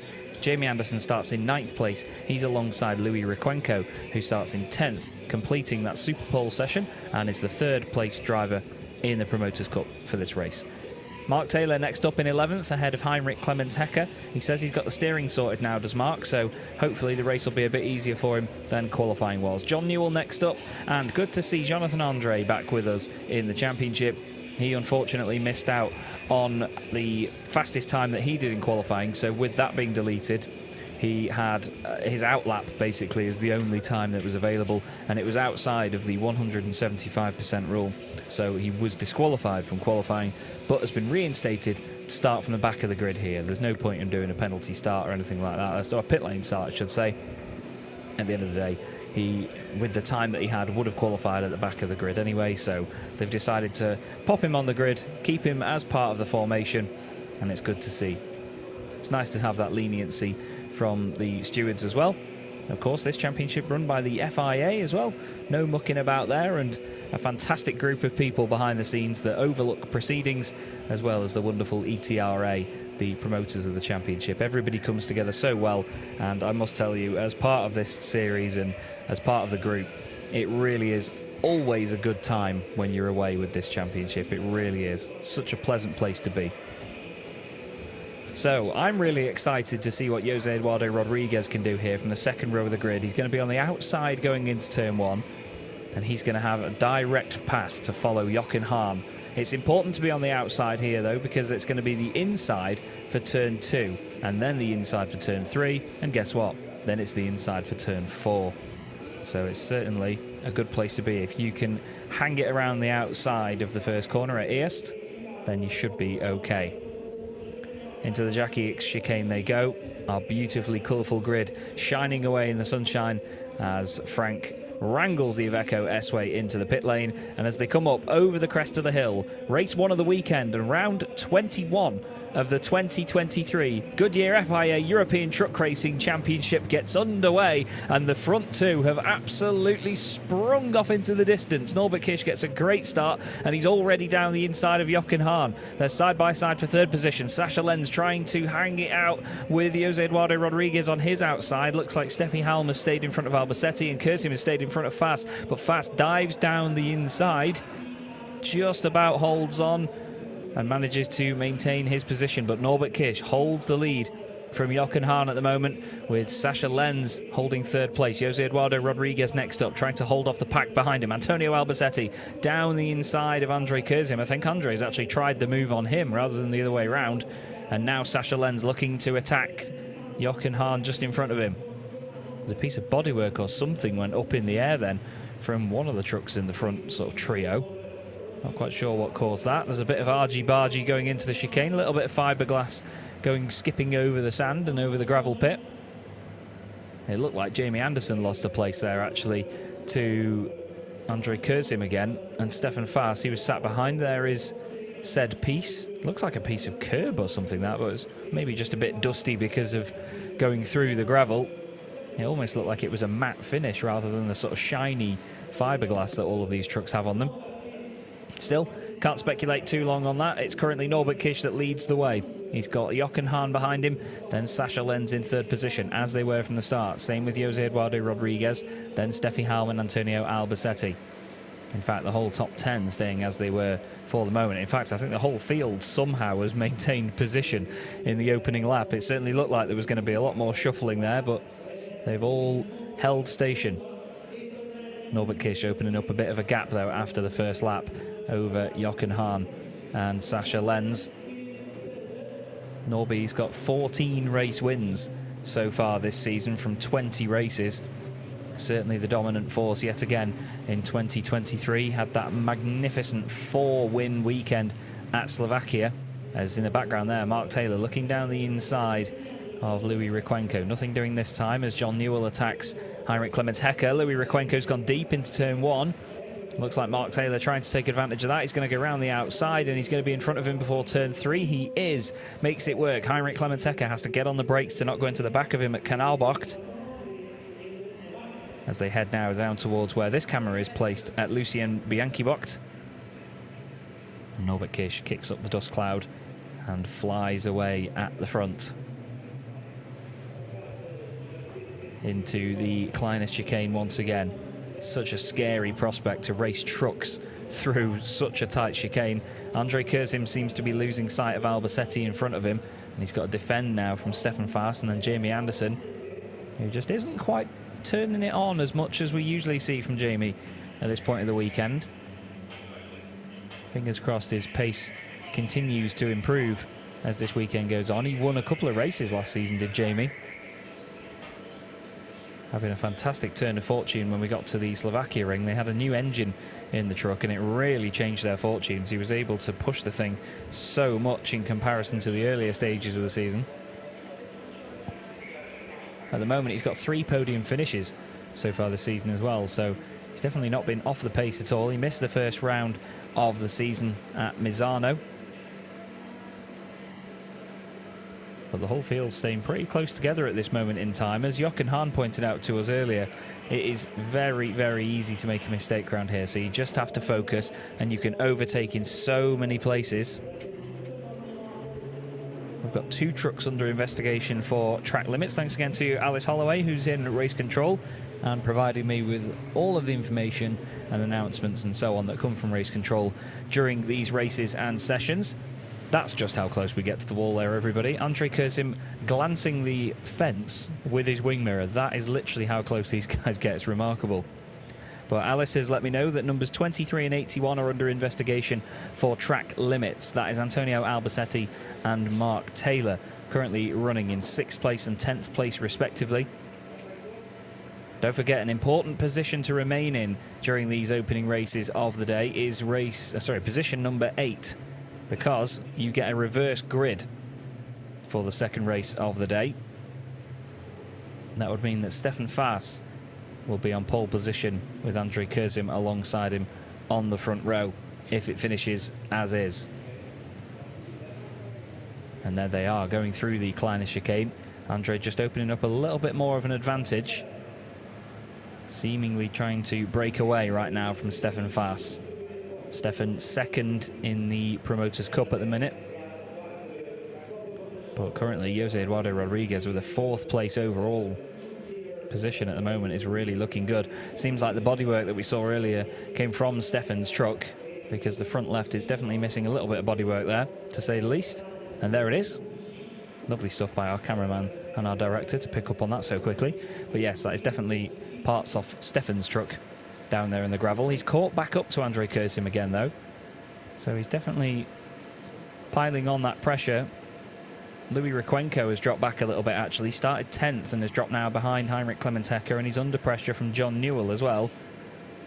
Wondering whether the heat this weekend is going to make much of a difference for the drivers. We've raced in over 40-degree Celsius air temperatures before at the Slovakia ring and Misano last year. It was ridiculously hot at the Slovakia ring. But at the moment, this is pretty hot for Zolder, it must be said. Look at how close they are to the walls there. It's remarkable, isn't it? You saw there, though, a 10-second time penalty for Mark Taylor for overspeeding. That's a huge, huge shame for Mark, so we need to keep an eye on the gap behind him, between him and Heinrich Clementecchi. You can see there, 10th and 11th places on the left-hand timing tower. There's only 0.3 of a second between them at the moment, so you need to just add 10 seconds to Taylor's time and figure out where that would put him. And at the moment, that would change things dramatically, as Norbert Kish is dropping down our timing tower for some reason. I haven't seen him go off, as he is dropping down. Norbert Kish has dropped down the order considerably there. Norby's down into 6th place already, so Jochen Hahn takes the race lead. Sasha Lenz up into 2nd. Jose Eduardo Rodriguez up to 3rd, and Norby's got a problem. Norby's got an issue with that truck. He's slowing down dramatically. There's Louis Requenco and John Newell side by side, but Norby, for the 2nd time this season, has had an issue. In the very first race of the season at Misano, he had an electrical failure, but it looks like Baloo has let him down. What's happened to her? Can't see anything immediate, but he's clearly in the understanding that it's definitely something he can't fight. He's not trying to defend positions or anything, but big drama in the first race of the day here at Zolder. That certainly shakes things up, and Jochen Hahn now leads with Sasha Lenz 2nd. It amazingly means that Jose Eduardo Rodriguez is on for an overall podium if he stays where he is. That's fantastic, but we are only 4 laps into the race so far. We're now heading on to lap 5 as they cross the line. There are your new leaders: Jochen Hahn, Sasha Lenz, Jose Eduardo Rodriguez. Steffi Halm hoping for a podium now, and Antonio Albacete can see more of an opportunity from 5th position. Kurzim up to 6th. That now puts Stefan Faas up to 7th place, and importantly, Jamie Anderson now in 8th position. That would be reverse grid pole for him. Norby carries on, but not for much longer it seems. There is a massive plume of smoke out the back of the truck, and whatever was close to failing has definitely just gone now. There is a huge, huge pile of smoke down the start-finish straight, and Norby's had to immediately pull the truck over. He can't risk driving it much further. He's going to at least try and get it out of the way, which is good of him. He's making sure that it doesn't cause an issue or a blockage to any other part of the track. That's really wise stuff, that, from Norby. Hats off to him. That shows great experience. He parks it at the end of the straight and gets it out the way behind the barriers. Lena is actually already down there with Revesh Racing for a quick reaction. With Norbert, so the engine just exploded. What happened? Yeah, to be honest, I'm not sure at the moment. I was just on the grid to check on the truck, but what I saw was the engine was on fire, so at least the turbocharger may be a bigger issue. I'm not sure at the moment. We will have to go and take a look. So I have to run with you over to Norbert, because of course we want to know what's going on, and this for you means that you have to do a lot of fixing right now. No? Yeah, exactly. That's what it means. So yeah, hopefully we can repair it quickly for the 2nd race. Fingers crossed. All right, Chaz, because this is a really long run. Back to you for now, and we will go over once we reach Norbert. This is like running a marathon at the truck racing program. Fantastic stuff by Lena van der Maas. Thank you, and great to hear from Csaba Bacco despite the circumstances. But yeah, it seemed like definitely something on the right-hand side of the engine, which is where the turbochargers are located on the MAN engines. It's definitely let go on that right-hand side. The smoke just flying out on the right there, costing Norby some championship points. Certainly a different day to what Revesh Racing usually expect here, but these things happen. That is just what happens in racing. And let's not forget, though, that the smoke that was coming out of the side was not black smoke, it was the white smoke, because as part of the championship's sustainability efforts, we tend to have black smoke rules, as all of our trucks run on 100% renewable HVO diesel. And you will have observers and lambda sensors and all sorts that prevent the emission of black smoke, let's say, out of these trucks. So we keep the racing all clean and cream? No. Green and clean. My apologies. One day I'll get that phrase right. But Jochen Hahn leads the way now with Sasha Lenz behind him. Jose Eduardo Rodriguez in 3rd position. And at the moment, you can see a change in Sasha Lenz's body language, I'd say. He's definitely looking like he's pushing on a little bit more now to try and chase after Jochen. He's not had a race win this year, has Sasha, but he's had 10 podium results. And Jochen Hahn's had 2 race wins and 10 podiums. So Sasha wants to get that first win of the season for his team that he's joined this year, now with the partnership of Apollo, taking over the purple visuals that we were so used to seeing Shane Brereton running over the last couple of seasons.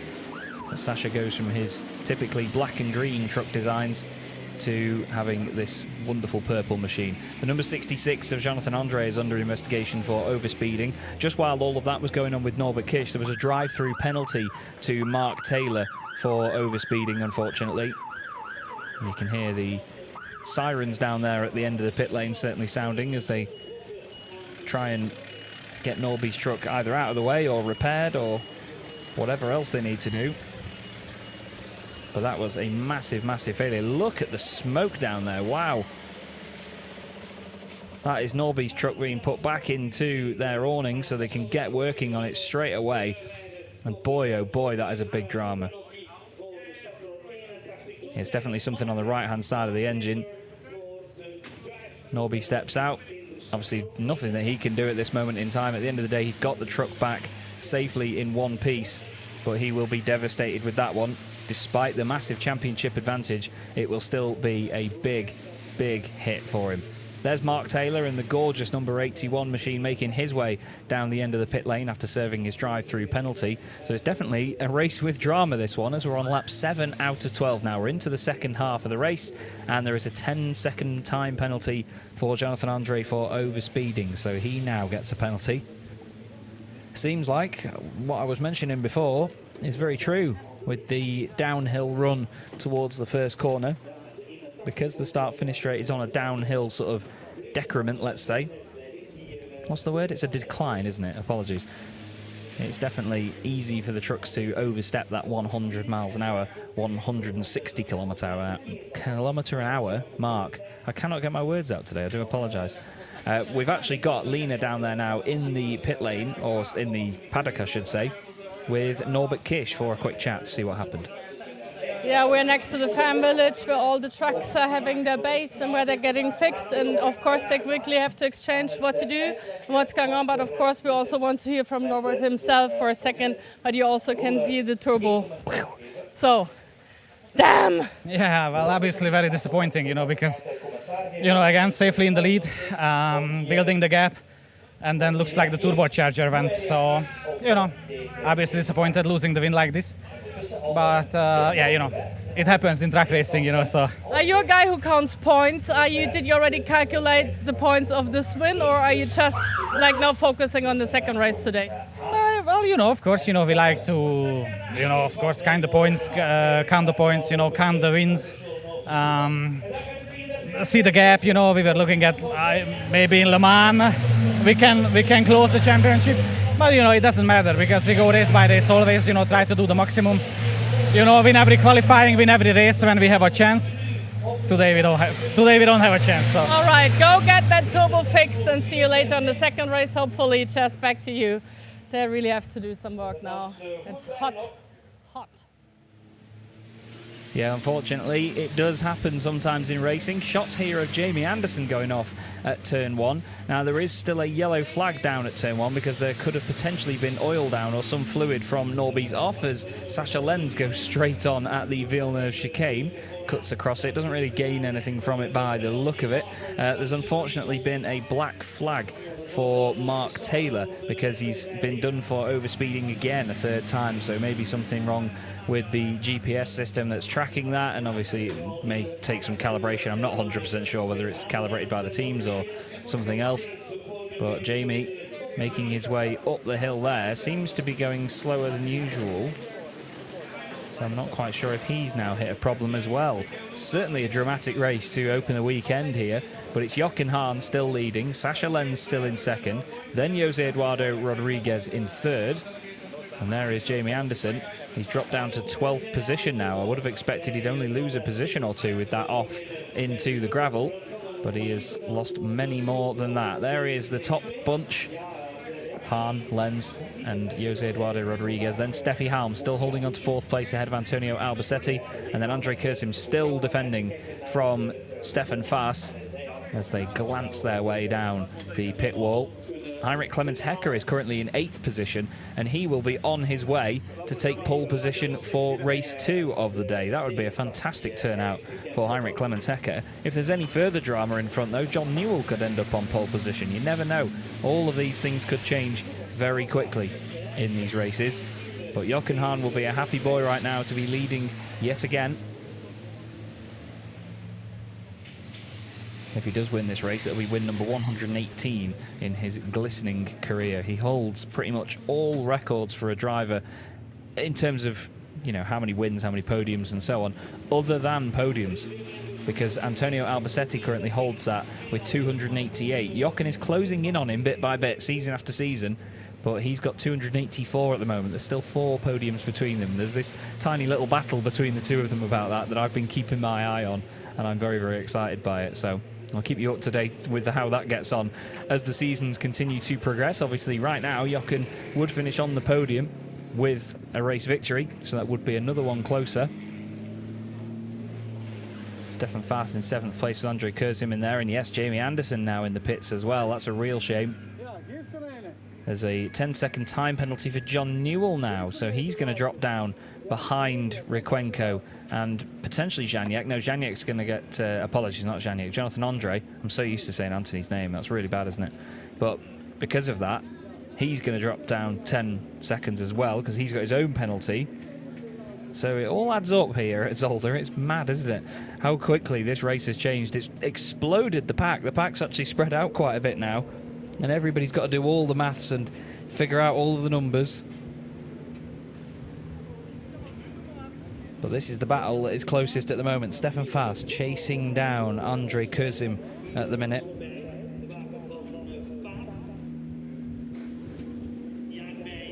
And you saw in the last few laps, Kurzim just runs a little bit wide through the first corner there at Eerst, down towards the Sterrenwacht bocht and then the Kanalbocht, the next right-hander, before heading down the back straight towards the Kleine chicane. That was Steffi Halm there ahead of Antonio Albacete, swooping their way around the Lucien Bianchi box. Great corner.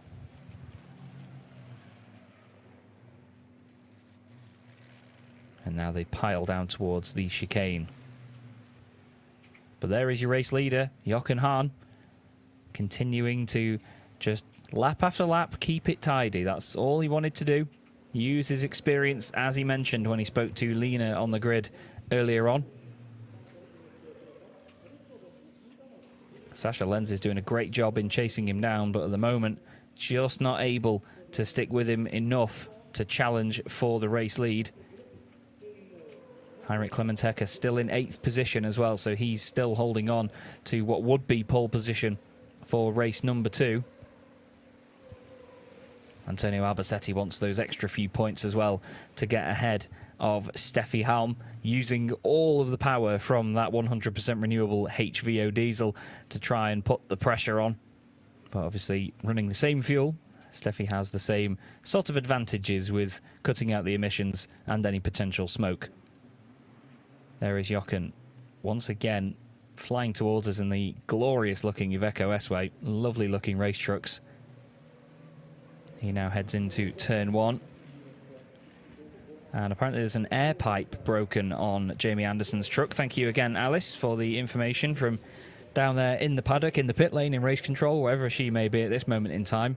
She flies around all over the place collecting information from everywhere. But unfortunately, Jamie having something wrong with the air and the cooling of the truck itself. So fingers crossed they can get it sorted and get him back out, at least to classify, even if he's a couple of laps down.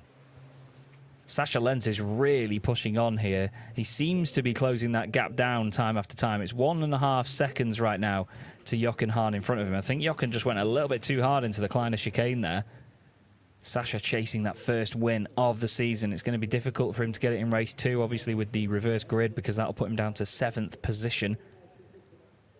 But Jochen Hahn is controlling this beautifully right now. Keep your eye on that little sector time, though, next to Lenz's name on the timing tower, because it could very quickly change. Whether it'll go up or down, I'm really not sure. Looks like Jokken's had a really good middle sector here, though visually it just looked like he pulled a slight gap over Sasha, and clearly I am wrong because it's now come down to 1.46 seconds. So Sasha is closing in on him. There is Jamie Anderson, and there is Mark Taylor. Not a brilliant race for those guys to begin their weekend. But Zolder has taken its toll already on a number of drivers.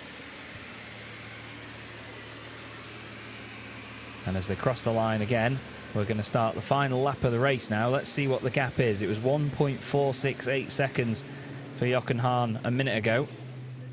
And now, as Sasha crosses the line, it's 1.6 again. So Jochen's had a great final sector there to open up the advantage. And Jose Eduardo Rodriguez, well, I believe he's on for his second overall podium of the season. I think the other one he got was in a reverse grid race, though, in either race 2 or 4 of the weekend. But at the moment, he's doing a solid job in third outright, and that's pretty much, other than Norbert Kisch's retirement, it's pretty much all on merit anyway. He's had the pace in qualifying to qualify 4th, and he's stayed near the front of the pack. Great job this at the moment by Jose Eduardo Rodriguez. The young man certainly flying. But it's Jochen Hahn, the 6-time champion, that is commanding this performance at the minute. It's still 1.6 seconds back to Sasha Lenz. Sasha not quite able to beat him at this moment in time. But I tell you what, it's not through lack of trying. They've then got a good 4.5 seconds maybe over Jose Eduardo Rodriguez. Sasha is throwing everything at this final lap, though. We'll see the sector times change just as they come down towards the Boulderberg Bocht at the bottom, this hairpin here. And one final time, Jochen Hahn gets on the brakes, tips it in nice and gently. It's 1.3 seconds now, but you've got to think that Jochen might back out slightly just to nurse the truck home and just get the finish, get the race victory. And this would be his 3rd race win of the season.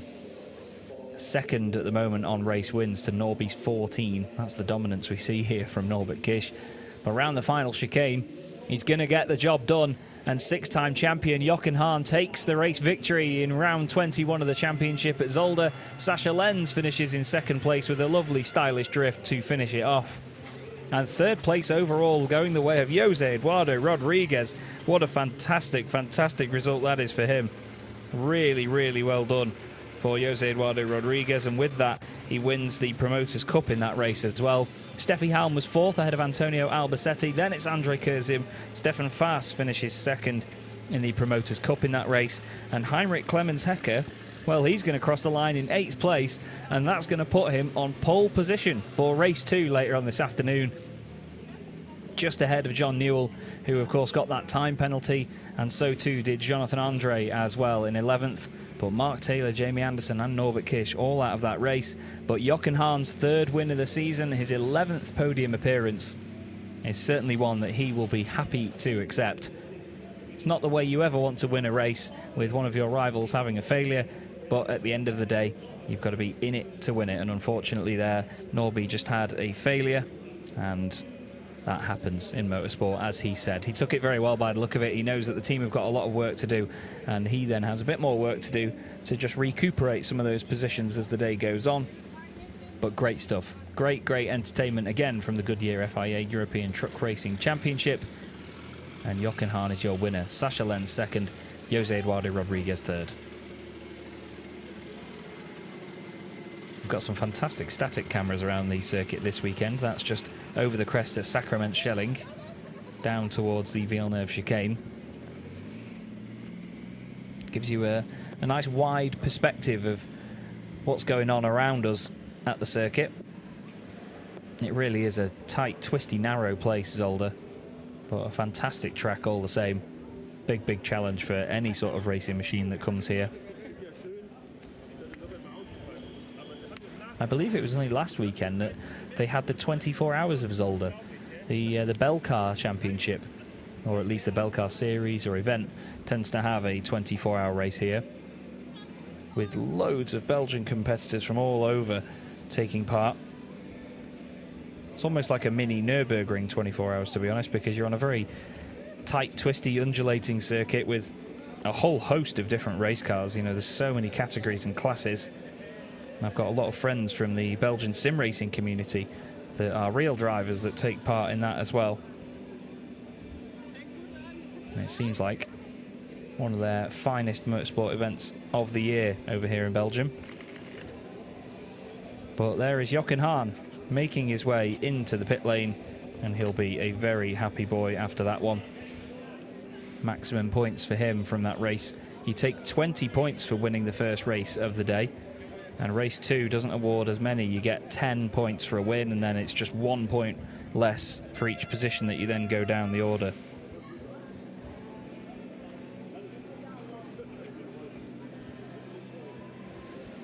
And there is everybody in the pit lane ready to welcome them in. And Jochen Hahn's team will be super happy with that result. We could see the legendary Richard Keimberger making his way down there, the photographer. But there's the applause for Jochen. And a well-deserved win as well. He's really been pushing this season, has Jochen. Him and the team constantly improving. And look at that man there, Jose Eduardo Rodriguez, finishing third outright. What a great result that is for him. And he takes the win in the Promoters' Cup. Sascha Lenz decides to slightly move the number 2 position board there. Thank you, Lena, for repairing that. But Sascha will be happy with that too. Look at how dusty the front of these trucks are, actually. There's a lot of dust kicked up here at Zolder. And it's very, very evident when they get into the pit lane at the end of the race. You can see just how much of it gets kicked up because the trucks are almost brown. I was, funnily enough, at a speedway match last night where the bikes and the riders and everybody ends up just completely matte brown by the end of it, covered up in dirt and all sorts. Well, it seems like the trucks are following suit. Lena is down there with Jochen Hahn, though, to get the reaction as the German takes another fantastic race win. Jochen, it looks like Zolder loves you. Of course, everyone first of all has to congratulate him. But it really looks like Belgium loves you and Zolder loves you, no? You said be smart, so you have been lucky and smart, huh? Yeah, but Diana said to me before the start, when you make a mistake, you are the winner. Maybe. So now I'm very happy. It's okay, he go very fast and he have a technical mistake. I say thank you to him. Normally it's not possible to go in this position, but I'm proud to be in the middle, and I stay here. I'm very happy. And you have a lot of points now on your account, so are you now a little more looking towards the first place again, or are you staying calm on second place? Come on, reality it's the second place, and for this we fight. All right, so you go get your trophy. Congratulations here on the second race. And we will also run over to Sascha, who also has done an amazing race, of course, fighting as always, and amazing second place. Congratulations. Yeah, was a really good race. I make no mistakes. Jochen was a little bit quicker. It was bad luck for Nobby. Nobby was on P1, yeah, but now we are happy we are P2. Yeah, we had a lot of technical issues. You did not, maybe even not see Mark Taylor, Jamie Anderson and Norbert Kisch. They all were out with some turbo and whatever overheating issues. So I think it's also the weather that might be challenging. So how confident are you for the rest of the weekend now? Yeah, you know, the first race is a really important race for us. So now in the second race we will see on the end what we can do. It's really hot for the engine. I have a gap to Jochen and the degrees going to up to 95, 96 degrees, and we was not really close, yeah. So the temperature is here really high, and it's a problem for us. It's even getting hotter once you're back up on the podium to get your trophy. And I really hope I will also get to speak to Mr. Rodriguez, who is not only first in the Promoters' Cup, but also third in this total race, number 1. And Chess, I will run over there, back to you, but I really hope I get to speak to him later on.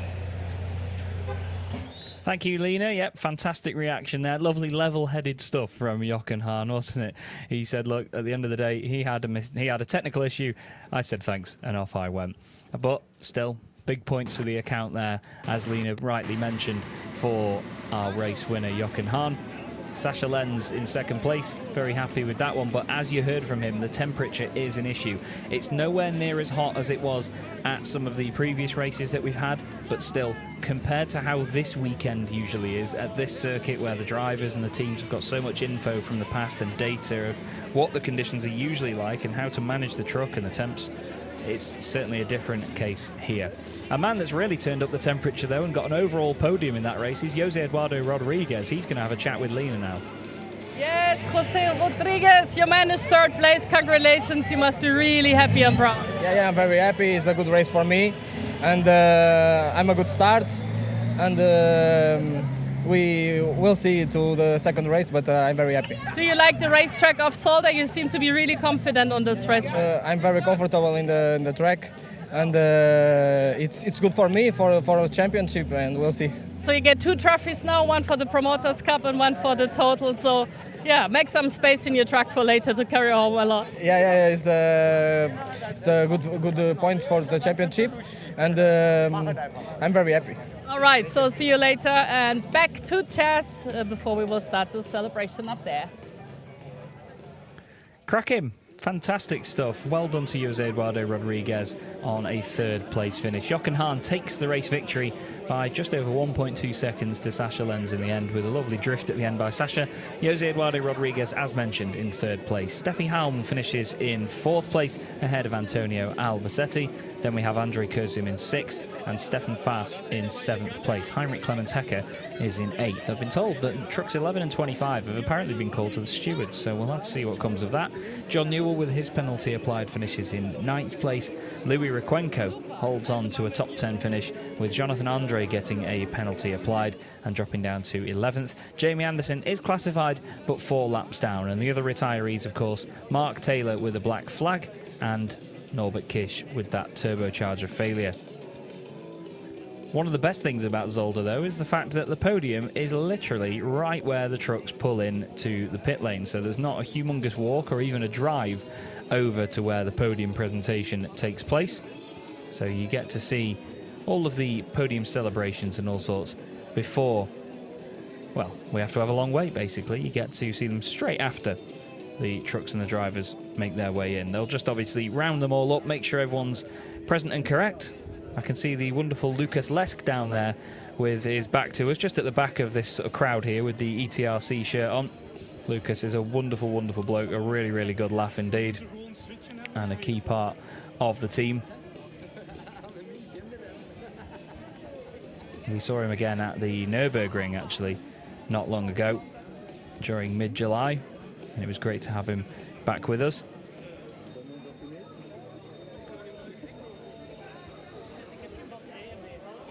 Everybody all anticipating now a lovely podium here at Zolder. It's a great podium as well, actually. It's well elevated and has some decent speakers to it, I've been told.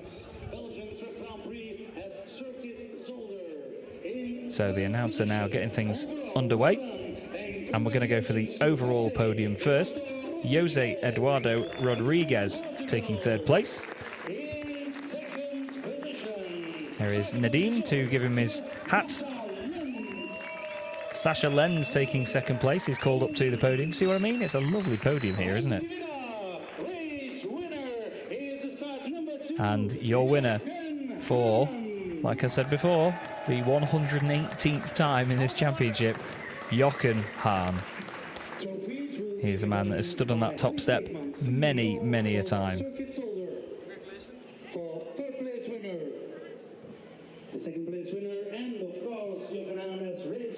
They now get their trophies handed to them one at a time. Sascha very happy with that one. And we'll get the German national anthem for Jochen Hahn.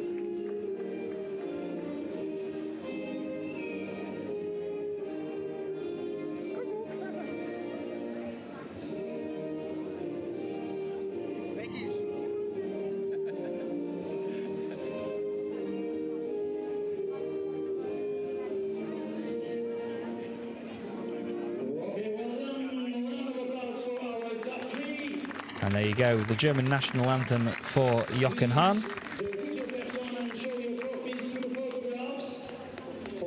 And they're now going to pose for pictures.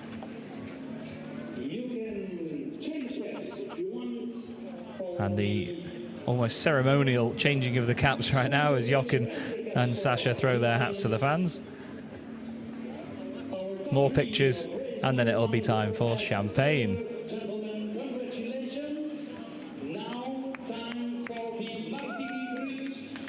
And Sasha is straight on the champagne. Is he going to soak Jochen?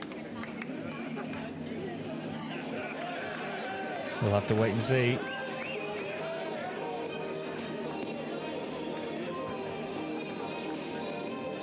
As I think something happened wherever Sasha was there. Ah, there you go. I was going to say, Sasha seemed to disappear for a moment, and then he soaked Jose Eduardo, congratulated him on a really solid podium. And a very well done to all the guys involved. Great fun. It's always lovely fun on the podium, and it is one of the most wholesome parts of the weekend. Always gets me smiling anyway. The shenanigans and the tomfoolery, as we call it. It's one of the Porsche Cup Benelux cars being pushed back there. They're racing here this weekend as well. You'll be able to hear my voice on those tomorrow, actually, as our wonderful Viga Solutions team will be broadcasting their races, and I'll be providing the English commentary on that as well. It's a busy weekend here at Zolder, but as you see, the wonderful One Truck family all ready to spectate the next podium, which will be our Promoters Cup podium. And it's going to be a very popular round of applause for the first gentleman that will be called up there, for sure, I can tell you that. Because in third position was the number 25 machine, Heinrich Clemens Hecker.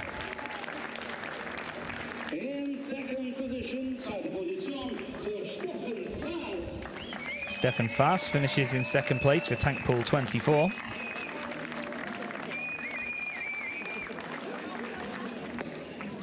Stefan having a really solid season so far. Bit of a difficult one in the early stages, but he's kept with Jose Eduardo Rodriguez in the Promoters Cup. And speaking of the man himself, he makes his way now up onto the podium, onto the top step for another win in the category.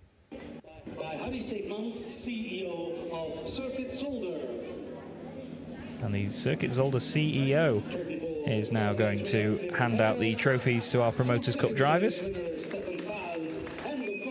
I've never seen it done like that, actually, which is quite strange. That the presenter of the trophies takes all three out at once, then just gives them out one at a time. It's a good way of doing it. And now we're going to get the Portuguese national anthem for Jose Eduardo Rodriguez.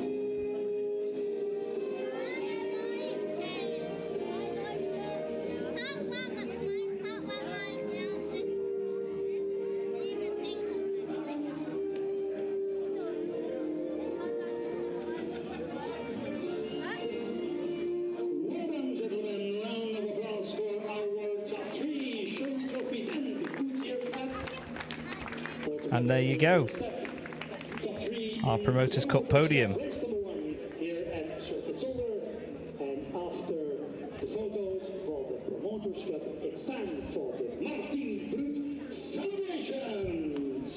And here we go now. After the pictures, they're going to get all of the champagne sprayed. I think they're just going to soak the media, to be fair, rather than each other. Jose Eduardo Rodriguez already had a bit of a soaking from Jochen Hahn and Sascha Lenz. And our Promoters Cup podium make their way off to stage right. And we're going to look back at the highlights of this fantastic race that certainly shaped up our day with great excitement. Heinrich Clemens Hecker there just spraying Lena for a moment with the champagne.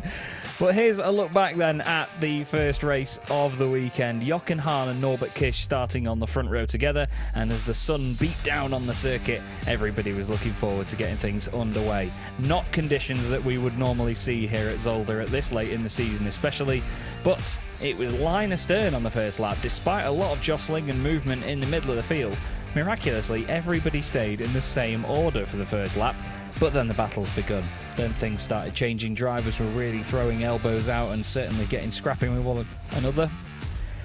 But unfortunately, Norbert Kisch had a problem. The turbocharger started to let go halfway around the lap. He tried to continue for another lap and then it dramatically expired on the start-finish straight, but quick thinking from Norby meant that the race wasn't heavily affected. There was just a yellow flag down at turn 1 while he removed the truck from the circuit and got it back to the paddock as quickly as possible. As you see though, the turbocharger certainly not a happy bunny. The happy bunny at the front though was Jochen Hahn as he moved off in front of Sascha Lenz. Jamie Anderson went off after there was an air pipe issue which caused problems with the truck. He would come into the pits and then have to get that repaired before trying to still remain classified in the race. André Kurzim and Stefan Faas had a great battle all the way through the race, eventually just staying where they were in 6th and 7th, but it was certainly intriguing to see how close they got together. But Jochen Hahn led from the front, tried to maintain the gap from Sascha Lenz, and eventually would hold on long enough to take the race victory from Sascha Lenz and Jose Eduardo Rodriguez. But now we're going to go back down to Lena, who's going to give us a bit more of a roundup on today's first race. Two guys fighting in Promoters Cup still, and I was like, do you know about your points and who might be second in total and third in total? And they're both like, points, don't ask me about points, but what's your assumption? Excuse me? What's your assumption? Are you second or third right now in total, point-wise? I don't know. Okay, but you enjoyed this weekend, you enjoyed this race, and you might be back on up there, I have a feeling, no? Yes. War ein gutes Gefühl und wir haben eigentlich ein gutes Rennen gehabt. Richtig Spaß gemacht. Hoffen wir, dass das nächste Rennen besser wird. So he had a good feeling, had a great race, and he promised me to stay out of trouble. And you were the first track that had a small part flying. We saw it. We have it on camera. No. Maybe it was your truck. You used this red and black as well. No. Okay. Great race. Just straight. Okay, well, you can tell those two guys are really happy. Congratulations to you. Thank you for the little shower. I might be a little smelly for the second race to come this afternoon, and see you later. Yeah, Chas, back to you. I will just sit in the sun and dry up as you show us the results, the final results. Thank you very much, Lena. Yeah, fantastic race. Great to speak to the guys there, and well, certainly good entertainment down there in the paddock. So Norbert Kish still leads the championship, 266 points to his name. Jochen Hahn now moves over 200 points onto 208, with Sascha Lenz in third place on 189. Antonio Albacete is fourth on 172, with Steffi Halm in fifth place, now moving ahead of André Kurzim by just 1 point. Jamie Anderson is next up, with Jose Eduardo Rodriguez in 8th, Lucas Hahn 9th, and Stefan Faas in 10th position. Behind them we have Adam Lachko, who had a one-off appearance at Most on 28 points, ahead of Mark Taylor and John Newell. Henrik Clemens Hecker has 14 points to his name now, with Louis Requenco and Jonathan Andre behind him, and Erwin Klein-Nagelvoort still on the board with that single point that he scored back at the Nürburgring in the middle of July. I believe we may take a look at the Promoters Cup standings as well and just see where that's at. And here you go, right on cue. Jose Eduardo Rodriguez on 239 points now, 19 points clear of Stefan Faas, with Lucas Hahn, who isn't here this weekend, in third place. Mark Taylor on 153 is now just 4 points clear of John Newell, with Louis Requenco 1 point ahead of Heinrich Clemens Hecker. So many little battles going on in the Promoters Cup at the moment. Jonathan Andre and Erwin Klein-Nagelvoort complete the list. But it's certainly been an entertaining season for the Promoters Cup so far, much like we've had in the last couple of seasons. You never know until it's over who's going to take that title at Jarama at the end of the year. It's certainly not one that's going to be settled here, and it's not going to be settled at Le Mans either. That's all from me, though, for the first race of the weekend, everybody. I've been Chaz Draycott. It's been very enjoyable, as ever, to commentate on this first race, and I will see you again later on. But for some final words, I'm going to hand back down to Lena. Yeah, also a big thank you from my side for watching race number 1 of this weekend. And I was like, the air is really nice up here and the view as well. So let's see who's going to be next up here on first place for race number 2 at 4:15 p.m. So stay with us. See you soon. Bye-bye. And have some cool water because it's really, really hot. Not only the racing. Bye-bye.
welcome back to the 6th race weekend and the second race of the Goodyear FIA European Truck Racing Championship here in Zolder, Belgium.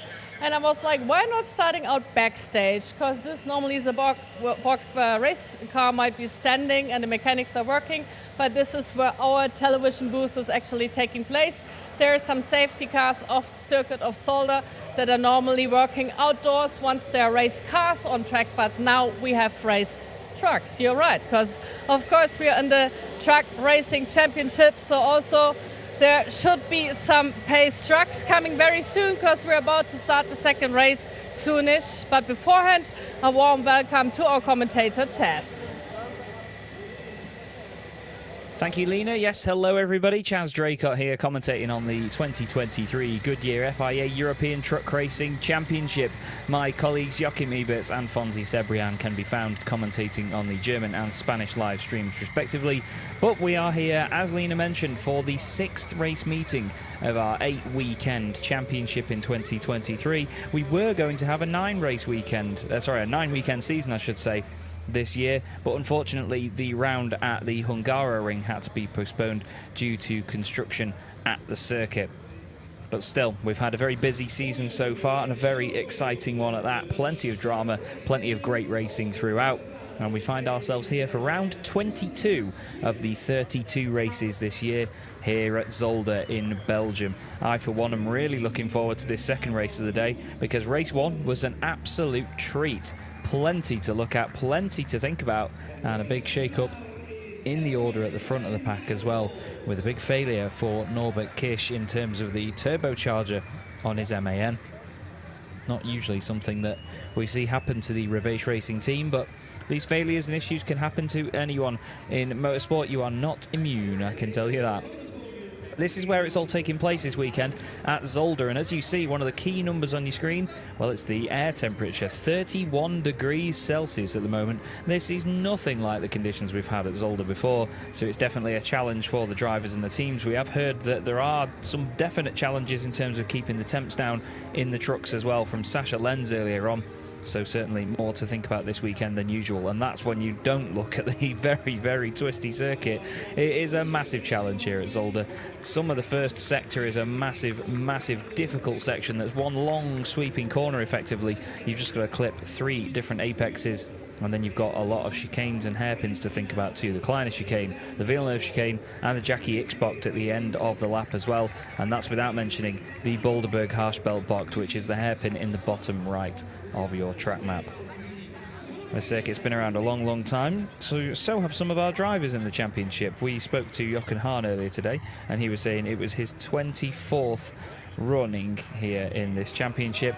And it was on the 24th running, i.e. his 24th year of racing here, that he took a race win in race 1. Let's have a look at how it unfolded, shall we?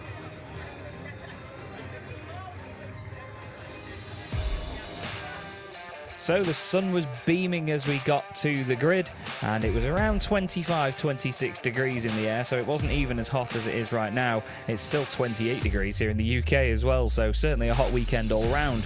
It was a hotly contested front row as well, with Norbert Kisch alongside Jochen Hahn, and Norby would lead them away with the entire field, very strangely, staying completely line astern for the first lap of the race. Despite all the jostling and moving that was going on, there was no position changes. Jose Eduardo Rodriguez was holding station in 4th place, doing a wonderful, wonderful job, but a couple of laps in, Norbert Kisch started to slow down. It seemed like he knew there was an issue with the truck and he wasn't fighting it, and then all of a sudden the truck made it very, very apparent that there was something wrong. The turbocharger blowing on the right-hand side, and some quick thinking from Norbert Kisch to get the truck out of harm's way so the race could continue uninterrupted. Really good stuff from Norby. But as you see, the damage was extensive, and the smoke cloud that followed was as well. Sascha Lenz was chasing down Jochen Hahn at the front of the pack, while others had their own strife. Jamie Anderson had an air pipe failure that then led him to retire from the race. There was also a black flag for Mark Taylor as well for 3 accounts of overspeeding during the race. So there was plenty of battling going on for the Promoters' Cup positions, while Andre Kursim tried to hold off Stefan Fass. But it would be a win in the Promoters' Cup for Jose Eduardo Rodriguez, and an overall race victory for Jochen Hahn, who would take his 3rd win of the season just ahead of Sasha Lenz, with Jose Eduardo Rodriguez getting his second podium appearance this year, but his first one in race 1.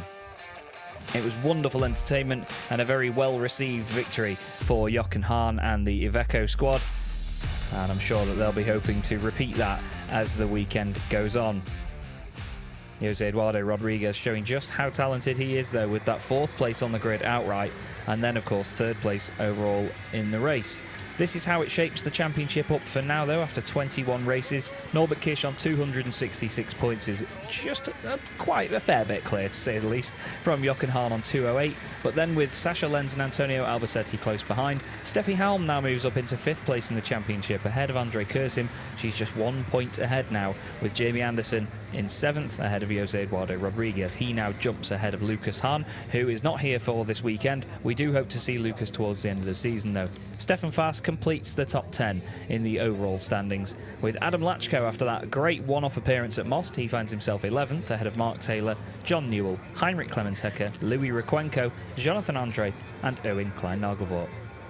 It's great to have Jonathan Andre back with us again for this weekend. He's another very welcome member of the paddock, and Lena had a chat with him earlier on today, and he seemed really enthusiastic about getting back behind the wheel of the truck and cracking on with the racing at hand. Our flag bearers there are ready to take to the grid, and in all of the heat, it's certainly a definite good time now to get some shade, at least, as they give our cameraman a lovely wave. But there is, yeah, certainly a lot of places to get shade at Zolder. There's a lot of trees and buildings around this circuit. It's a very scenic place to go racing, but everybody will be ducking for shade at the earliest opportunity, because when it is hot out there in that part of the world, it's very muggy and sticky hot, as we say. It's very humid, so certainly the drivers and teams will be feeling that. Last year, when we went to the Slovakia ring at the midpoint of the season, it was over 41 degrees Celsius in the air, but it was just a very dry heat. It's just a completely different atmosphere. Lino, what's it like down there on the grid? Because it certainly looks hot from where we are here. Oh, it for sure is hot down here, and I was like, have a look at this very empty starting line, and I was like, do you know these movies where you already can see like everything melting and there's like, I don't know, dust in the air? So this is how I just imagine the starting line to be. Luckily there's no dust on the track, because we will be starting out quite soon, and as you can tell, the fans, they have it quite comfy because they're like sitting in the shadows. There are a lot of people who live very close by to the racetrack of Zolder. I don't know if I've ever been here, but once you're leaving, there are like family houses, there's a forest, so it's quite cozy down there. So if you ever have a chance to come here, do so, because it's really lovely, and I already had a look on Google Maps if there's a lake around to like jump in later on. And I'm pretty sure some of the drivers might be thinking so as well, because it's obviously super hot in those trucks. And I'm actually waiting for Sasha Lenz, because it's his 250th race, this one here. So I really want to hear of him if he even counted his races ever. And he has been on podium, second place beforehand, so maybe this is a big reason to be back on podium later on. Now they're finally arriving. So Chas, back to you, but only for a second, and I really hope to get a quick talk with Sasha. Thank you very much, Lena. Yes, indeed, it does look hot down there. And I know exactly what you mean as well. It's all of the heat haze. When you get it over the crest of a hill, it just looks like the circuit is melting away into the air. And it's definitely T-shirt and shorts weather, as we'd say in the UK.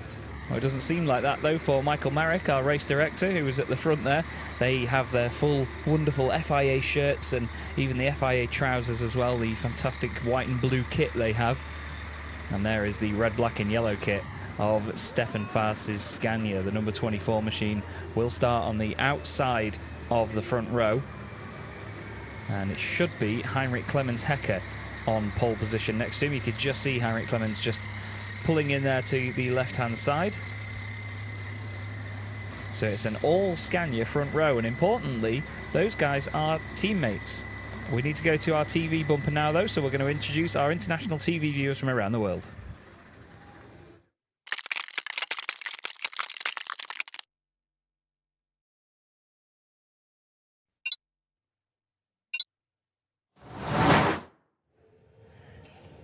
Welcome to all the fans of the Goodyear FIA European Truck Racing Championship. And yes, we are back here in Zolder, Belgium for race number 2 of this weekend and the 6th race weekend in total. And it's super hot. We already experienced a super hot first race and we can't wait to get this second race started. They had some issues, a turbo exploded of Norbert Kisch and so on and so on. So a lot has been going on over here. And before I'm handing over to Chaz, I really want to use this quick second and talk to Steffi Halm, who is like starting now very calmly, still having some water, which is very smart. How is your truck doing in the heat we're experiencing right now? Yeah, you know, the worst thing is always the waiting, sitting and waiting until it starts because it's getting really warm. And but then it works. When you race, you're concentrated and you don't feel it after it's hot again. Do you have a window, like anything where there's air coming inside? Yeah, we have the possibility to put the side windows out, and we did it, but not much air is coming in, so. So I really want to see you race later on, hopefully no issues, no technical issues in the heat. And she got a lucky sticker beforehand, which makes me very proud. So thank you for this one, thank you. So Chaz, over to you and our lovely English commentator. Absolutely love that. Fantastic appearance there of the sticker. Yes, hello everyone.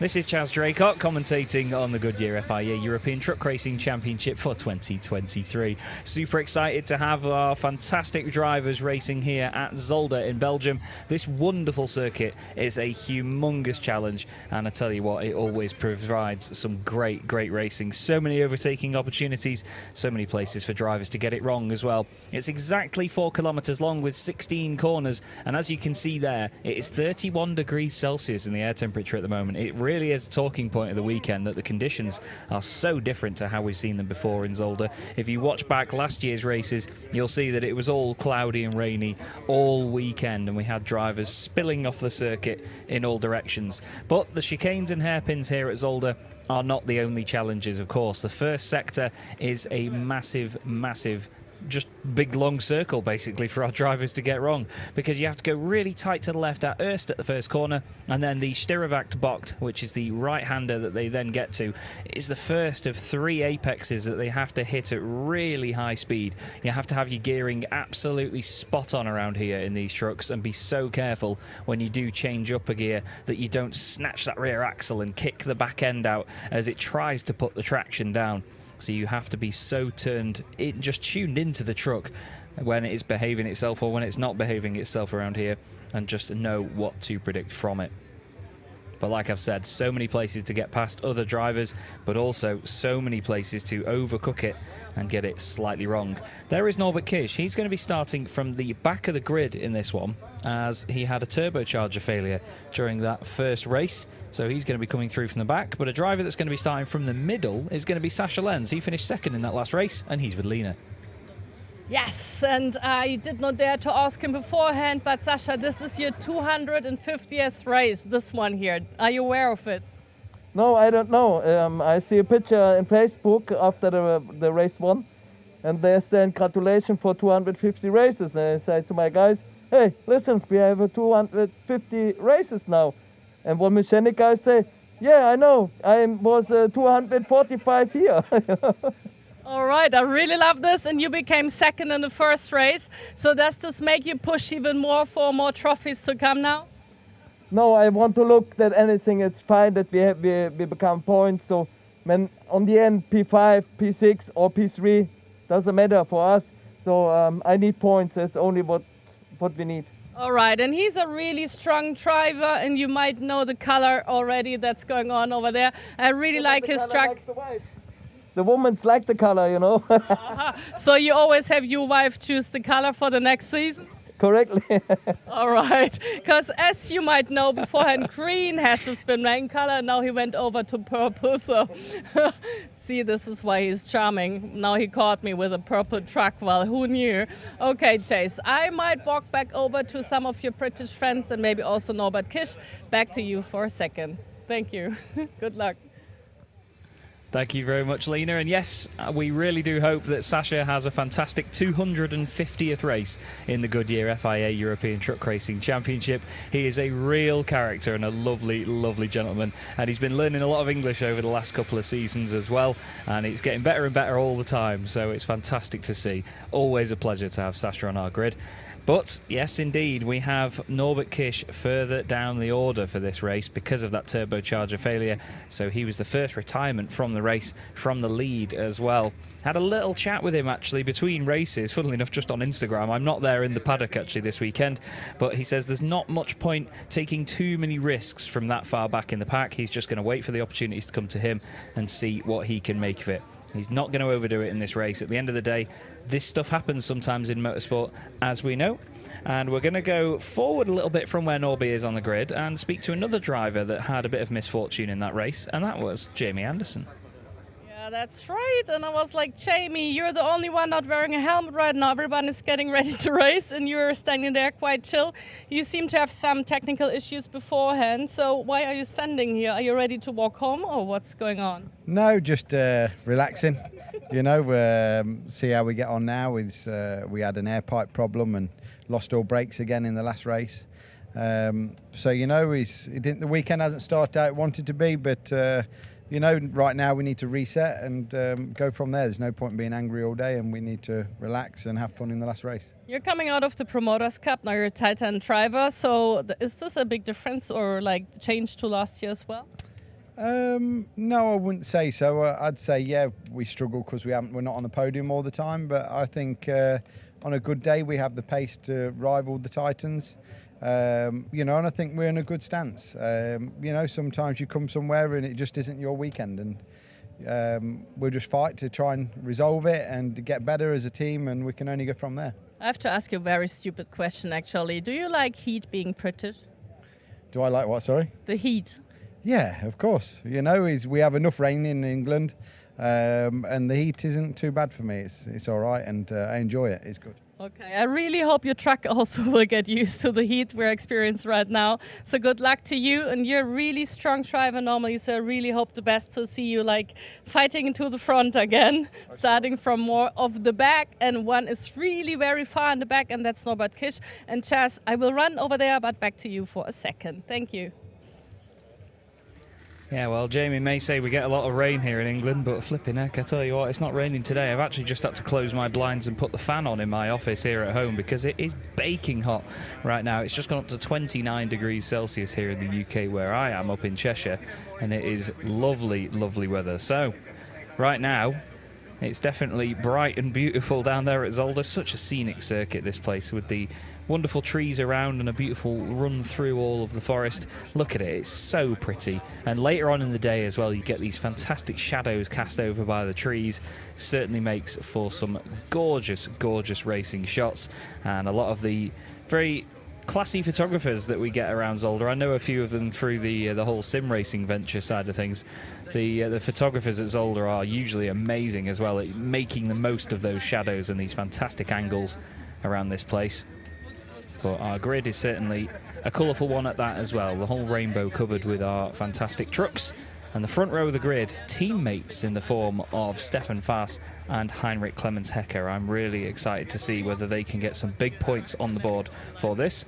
And we're going to go a bit further back to speak to Norbert Kish, which is not a sentence I say very often. I like how the start is racing out, like they're all without the helmets, very relaxed mood over here. And are you relaxed? I called him Pac-Man last time because you're like eating the trucks from the back. Is this what we will be seeing now again? You know, we see what we can do, because here in Zolder is also, you know, very difficult to overtake. Because, you know, the chicanes and everything, you know, it's a difficult circuit. And it's also, you know, I think one of the most dangerous circuit in the calendar because of the barriers so close, you know, and the concrete walls are so close, like you can see here in the start-finish straight as well. So, you know, probably not too much risk, you know, because it's only 10 points in this race and only 1 point per position. So, you know, probably it's we try to take it safe. But of course, if we have a chance for a clean overtaking maneuver, then of course we will try to go forward, but, you know, medium risk. All right, I love these answers before the race, and then it starts, and then you just see that he's doing his magic. Anyway, so you have a new turbo in now, so you're ready and confident to go racing again. Yeah, of course. The guys fixed it really quickly. So, big thank you for the Davis Racing team again. And yeah, we're ready to go. Oh, they're all smiling again as well, so I think you will have a lovely race to come now. So, Chaz, everything is pretty cool down here for being hot, so back to you. Bye-bye. Thank you, Lena. Yeah, they all certainly seemed pretty relaxed and happy, despite being right down there near the back of the grid. The reverse racing team always spot on. There's Csaba Bako with Norby. Csaba, the team boss and an absolute superstar, and his wonderful lineup of mechanics and engineers. They're always very pleasant to have around the paddock. Whenever I go near them, even just walking by the awning, they always invite me in for just a drink and anything I need, and they always look after me. There's so many teams in the paddock that are just so pleasant to be around. It's just a great place. It really is. So it's that time, everybody, for our Ford F-Max inspection lap. We are partnered once again this season with Ford Trucks, and very grateful for that partnership. And Ford provide us with these two beautiful F-Maxes that we have in the paddock and on the circuit. We have a blue and white example that you see here that is usually the one that is at the innovation camp. And then we have the orange and black example as well, which is usually the one that does these inspection laps. So they've swapped them around for this weekend, which is nice. And once again, armed with my facts and figures, I can tell you that the Ford F-Max was designed and tested by 500 Ford engineers over a 5-year period, and they went across 4 continents into 11 countries and did over 5 million kilometres of road testing. And there was also 15,500 hours of lab testing in all that went into making the Ford F-Max what it is. And we have the wonderful Lucas Lesk back driving this machine again. It's great to have Lucas back in the championship. He's a very good friend of mine and a very good driver as well. Certainly gets those tyres smoking on the F-Max. And it is lovely to see him make his way around the gorgeous circuit of Zolder. But the inspection lap is there just to make sure there's no spillages, no debris, nothing on the circuit that might have been missed that could potentially affect our racing. And once that is completed, we are all good to go and everybody can make their way off the grid. There's Tony Idden, the legend, as I always call him, making his way off the grid past Antonio Albasetti's MAN. Antonio was a definite shout for a race victory here because he's right near the front of the grid now. Didn't have a perfect race one, so at the moment he's going to find himself right up there in the pack. There is the Ford F-Max on its way in.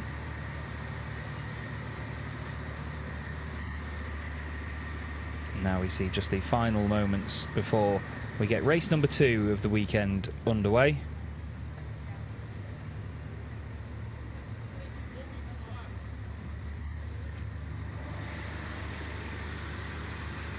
You can tell just how hot it is. The glint of all of the windscreens and the banners and all of the actual bodies of the trucks themselves is so intense right now. It is a beautifully clear day at Zolder. And we're just going to quickly go back down to Lena one more time. Of course, the lights are gonna turn green pretty soon. The front trucks are gonna start. And I was like, why are all these guys up here watching what's going on? And maybe I can get a very quick answer before they're actually starting. What will you be telling your driver in a second? So I speak with him if the radio check was good, and wish him all the best, and say him go if the light goes green. All right, so I can no longer disturb you because you really have to watch what's going on there. Not to delay Sasha Lance, that would be horrible. I would not want to be responsible for that, so Tess, back to you. And let's get this race started with. Thank you very much, Lena. Yes, there's been a few times in the last sort of season or so, and we've had these fantastic shots. I'm wondering whether our cameraman will remain there for the time being. But when the race gets underway, all of the engineers are staring at the lights, ready to shout go when the lights go out, just in case they are one of the trucks further back that can't see the lights. Because at the end of the day, you don't want to react to when the lead truck goes, like you would in a rolling start in a lot of other forms of motorsport. You want to react to when the lights go out, because that's when you're free to go and make your moves. So what the engineers do is they literally just stare at the lights, wait for it to go green or at least turn off, and then they will scream go. We've seen it a few times before. I'm wondering whether our cameraman may stay down there to witness that again, because it's a great sight. It's very, very interesting. You don't really see it in many other forms of motorsport. But our grid now makes their way away from the start line, and we get prepared to start the second race of the day here in the Goodyear FIA European Truck Racing Championship. The very lead truck, though, is our official pace truck, and it is the gorgeous Iveco S-Way, the Bio-LNG S-Way, powered by those massive Bio-LNG tanks on the side, reducing emissions up to 90% with next to no hit on torque and horsepower. It's certainly a pokey machine, is that Iveco S-Way. Looks the part as well, and I have to say the interior is gorgeous. Heinrich Clemens Hecker and Stefan Faas start on the front row in their two Scanias. Like I've said, two teammates looking for big points for the team's championship. Andre Kurzim and Antonio Albacete make up row 2. Antonio definitely in with a shout of a win from 4th place. Steffi Halm will start in 5th position with Jose Eduardo Rodriguez alongside her on the 3rd row. And then our first two finishes from race 1. Sascha Lenz reversed to 7th, Jochen Hahn reversed to 8th position. Then come the drivers that basically start the race where they finish the last one. John Newell finishing in 9th place, ahead of Louis Requenco in 10th position. Then we have Jonathan Andre in truck 66, alongside Jamie Anderson, who had that air pipe failure and unfortunately didn't finish the first race. Turbocharger failure kept Norbert Kish out of the running, and Mark Taylor got a black flag for multiple overspeeding infringements. Hopefully, if it was something just to do with the GPS or calibration, then they were able to sort that between the races, and hopefully he doesn't get caught out again.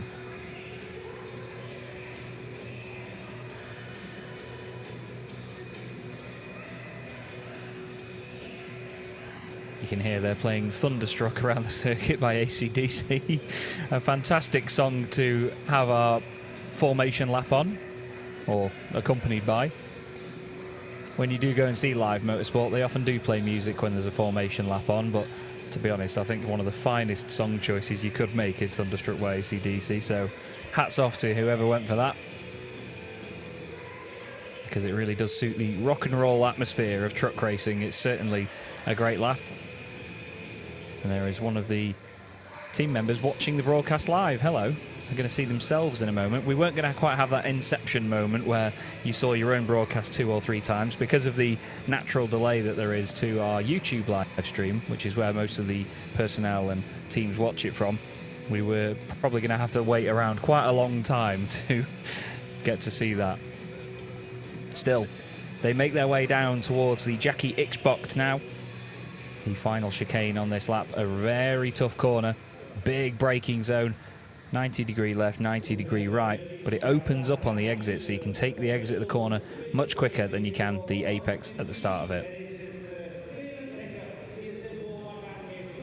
So here we go then, everybody round the final corner, over the crest, and here is that shot I mentioned. Watch all the engineers as they shout go.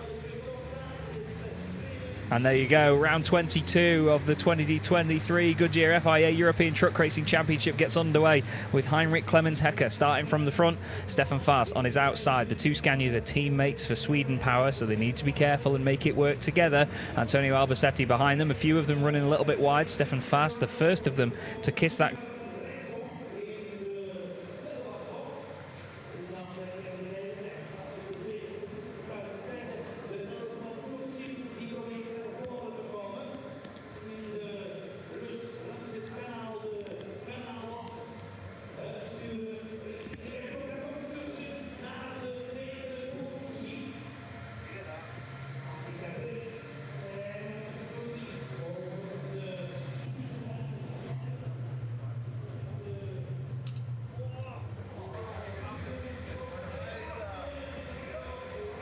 Apologies, everybody. There was a big disconnection at my end there, but Heinrich Clemens Hecker going straight on at the Kleine chicane. There's nearly contact between Antonio Albacete and Andre Kurzim. And now as the rest of the field goes over the crest of the hill, Stefan Faas is the one that seems to have lost out and dropped way down the order. There's nearly contact in the middle there with Jose Eduardo Rodriguez and Steffi Halm. But Stefan Fast now at the back of the pack after all of this. Hits the penalty marker through the Villeneuve chicane. There's Louis Requenco and Mark Taylor side by side. And here is a look back at what happened then. So Heinrich Clemens-Hacker just completely locks up the rear axle going into the Kleiner chicane. Overdoes it. And straight on he goes over the dust and the sand. And he's surely going to be under attack from a few runners and riders further back now. Norbert Kish already somehow up into 7th position. Absolutely flying through the order.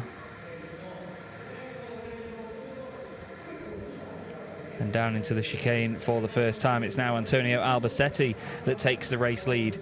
He's managed to open up a decent gap already as well over Heinrich Clemens-Hacker, Andre Kurzim, then Sascha Lenz, Jose Eduardo Rodriguez. Then it should be, yes, Jochen Hahn next up, and then Norbert Kish down the inside.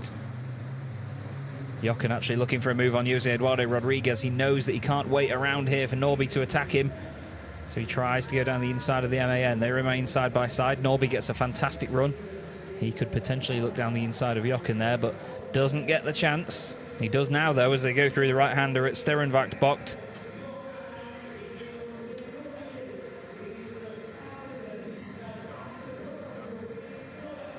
And look at that, still side by side in front. Oh, I think there was contact there between, yes, there was, Sascha Lenz and Stefan. Sorry, it was actually Heinrich Clemens-Hacker, wasn't it? Sascha Lenz and Heinrich Clemens-Hacker both going straight on. They haven't re-emerged from the gravel trap. I think they may have gone into the barriers. But it looked like Sascha Lenz tried to put his nose down the inside into the Lucien Bianchi box, and then Heinrich Clemens-Hacker just didn't see that he was there. He turned in, and the two of them have gone around. I'm not sure if Sascha got back on the circuit to continue. The camera's panning that way as if Sascha's over there, and he is. He's off in the gravel. The two of them have been stopped there, and I imagine that may be a red flag situation. That's not how Sascha wanted his 250th race to go. Here's another look. Heinrich Clemens-Hacker already backwards when they come into shot. Scary, scary looking stuff as they both go straight on. It's just a straight 360 for Heinrich Clemens-Hacker. I'm not sure if something broke on the front left of Sascha's truck, but he's now sat in the gravel as well. I would have thought with the positioning of those trucks and where they are, it would be a red flag, but we'll have to wait and see because Antonio Albacete still leads the way. Andre Kurzim second, Jose Eduardo Rodriguez back up to 3rd place. And Sascha Lenz has got going. You can see there's damage underneath the truck as well. I'm not sure if that's just bodywork or whether something else has gone from bouncing through the gravel. But they have local yellow flags down there, so no overtaking into that long right-hander. They'll be given the green flag, I imagine, down the back straight towards the Kleiner chicane. And it looks like that's just bodywork from Sascha's truck, to be fair, that's got wedged underneath. Looks like something's happened to the suspension, though. It was leaning over on one side quite a lot and crabbing slightly sideways. There's double waved yellows down there at turn 6, I'm told. And the incident is obviously under investigation. Antonio Albacete leads the way, though. I was mentioning earlier that there's this ongoing battle between himself and Jochen Hahn for who's got the most podiums. This would be Antonio getting a podium back on Jochen if it finished how it is. Norbert Kish is already up into 4th position, by the way, and this is only lap 3 of the race. He's absolutely flying through the pack. And there he is, all over the back of Jose Eduardo Rodriguez. Trying to make ground to go past. And there is, unfortunately, Sascha Lenz at the side of the road. Race number 250 not going well for Sascha. And apparently Heinrich Clemens-Hacker is fine as well. He's out of the truck and he is heading over to the marshals, so good to hear that both drivers are all right. But a real shame to have them both out of this race. Both of the front runners from the front row, Stefan Fast and Heinrich Clemens-Hacker, well, one out of the race, one in 11th position in the race at this moment in time.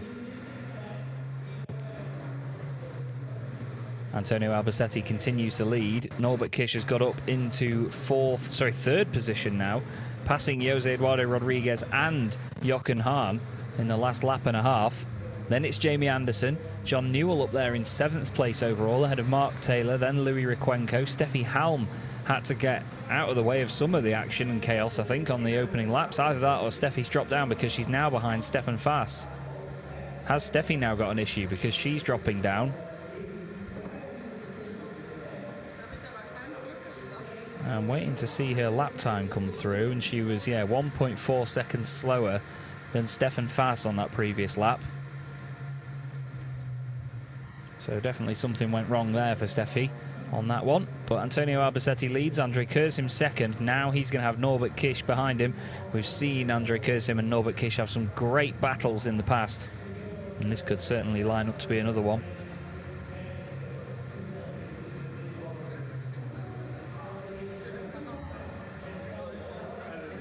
Over the crest of the hill they go again, and look, already Norbert Kish down the inside into the Villeneuve chicane. Fantastic move, and that means now that the Rivation T-Sport team of Norbert Kish and Antonio Albacete are first and second in this race, and doing a great job of it. Look at Antonio's lead though, 4.9 seconds over Norbert Kish, and now the battle begins behind Andre Kurzim, Jose Eduardo Rodriguez and Jochen Hahn. A bit of dust kicked up there, but no black smoke from Jochen Hahn because all of our trucks run on I got it wrong, 100% renewable HVO diesel. That's what powers all of our race trucks. I know that the graphics guy Sebastian would have been killing me if I got that one wrong, so apologies, mate. He always enjoys those little segues. But over the crest, beautiful sight with the trees in the background. The MAN of Antonio Albacete, the T-Sport burnout machine, leading this race. Norbert Kish surely bringing the gap down a little bit. Yes, he's taken half a second out of him actually on that previous lap. We're on lap 5 out of 12 now. The counter in the top left of your screen is how many laps we've completed. Jose Eduardo Rodriguez close to the back of Andre Kurzim, and then Jochen Hahn just behind as well. He's trying to put his nose down the inside now to try and take advantage of this little battle that's going on in front of him. And we're told that Sasha Lenz was stopped at turn 5, so that was down at the Kleiner chicane, where Sasha has pulled the truck over. Norby continues to push on and chase down our race leader. They may be teammates, but they will still battle each other given the chance for the overall standings. But this would be, I think, well, Norby's not technically started from right at the back of the pack because he was 13th out of 14. And there is an investigation between Louis Riquenco and Steffi Halm, trucks 64 and 44. So that's where Steffi lost those positions earlier on.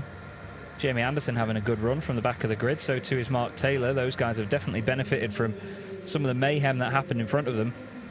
I unfortunately didn't see what happened to Stefan Fass. I wondered whether it was contact with him and his teammate or whether he just went wide and did it all on his own. But there was a slight connection issue from the facility itself, the circuit itself. But right now the battles carry on. John Newell in there in 7th place, on for 2nd place in the Promoters' Cup as this race stands. Mark Taylor next up.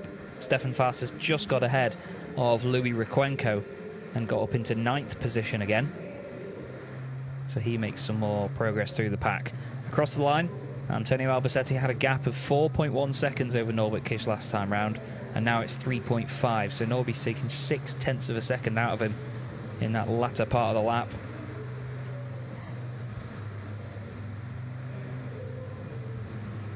Andre Kurzim here trying to defend from Jose Eduardo Rodriguez.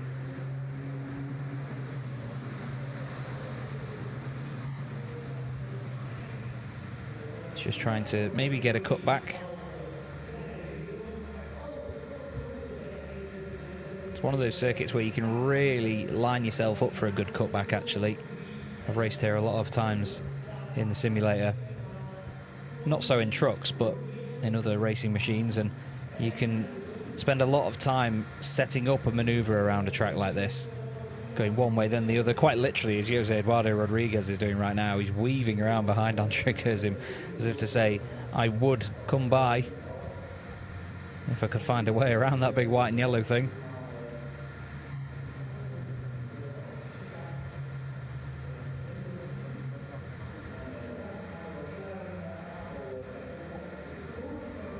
And as they go through the Villeneuve chicane once more, I was just trying to see what the lap times were last time round. It was 1:59.8 for Curzim, 2 minutes 0.026 for Jose Eduardo Rodriguez, so very close on the lap times as well. Obviously, Rodriguez having to back out slightly to make sure he doesn't go in the back of him. There is Jonathan Andre behind Steffi Halm. Interesting to note, actually, on Jonathan's truck, you can see how much lower the wing mirrors are on that machine. That's a really strange thing for me to notice at this point, but if you have a look at it again in a little bit, look at where the wing mirrors are on Antonio Albasetti's truck. They're never really symmetrical on most of our racing trucks, but they are both at windscreen height at least, sometimes going towards the sun strip of the truck. And you can see in all cases there, they're all windscreen height, nearly sunstrip height. But if you see Jonathan Andre's truck again in a little bit, they're just above.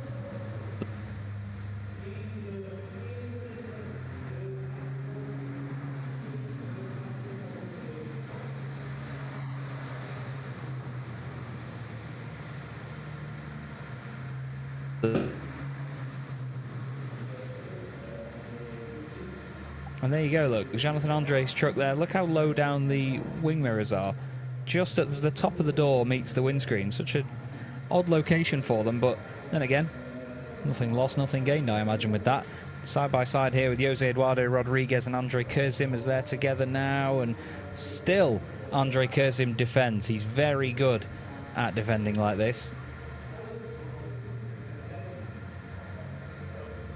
Over the crest once more. He's got Jochen Hahn behind him as well as Jose Eduardo Rodriguez, and then Jamie Anderson, who Lena spoke to earlier on. Jamie will be happy to have salvaged a 6th position from this race, so I don't think he'll be taking too many risks as things stand right now. Obviously, if there is a bit of drama in front of him and these lot all shuffle each other around, I know that he'll happily take that.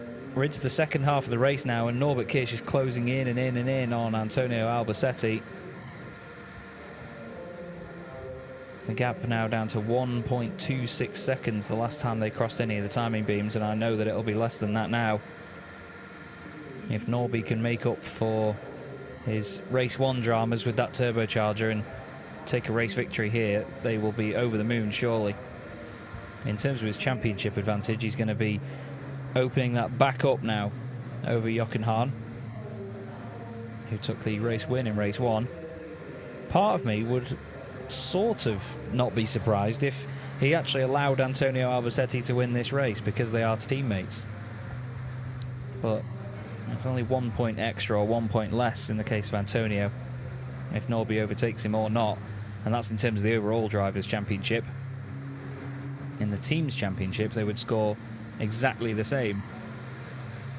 It's just the drivers responsible for each point would be swapped around, that's all. So we'll keep our eye on this and see how this goes. Norby is making it very clear that he wants to get by Antonio. 7 championships between the pair of them. Norby a 4-time champion in 2014 and 15, and then 21 and 22. Antonio Albasetti a 3-time champion, 2005, 2006 and 2010. 13 years since Antonio's won a title, but still one of the consistent front runners in European truck racing. He is an absolute star. Another driver and member of the paddock that I would describe as a legend. As Jochen Hahn, Jochen Hahn, I was going to say, sends it down the inside, but goodness me, Stefan Fass is off in the wall now. And that has gone in properly into the tyre barrier. Now that is not good at all for Stefan. Luckily, it doesn't look like there was too much damage or anything done to the truck. It's just sort of looks like it's rested against the wall. Maybe gone in on that left-hand side, actually, because you can see where the tyres have been dragged slightly. Speaking of dragging tyres slightly, Norbert Kirsch drags his tyres down the side of Antonio Albasetti's truck. They make contact into the chicane, so never mind playing the team game and playing together. They're going completely head-to-head now, these two. Amazing stuff. Norby just sliding the back end of the truck out slightly on his way into turn 1. Antonio's got a lot of laps to hold on here in front of Norby. But Antonio knows what he's doing.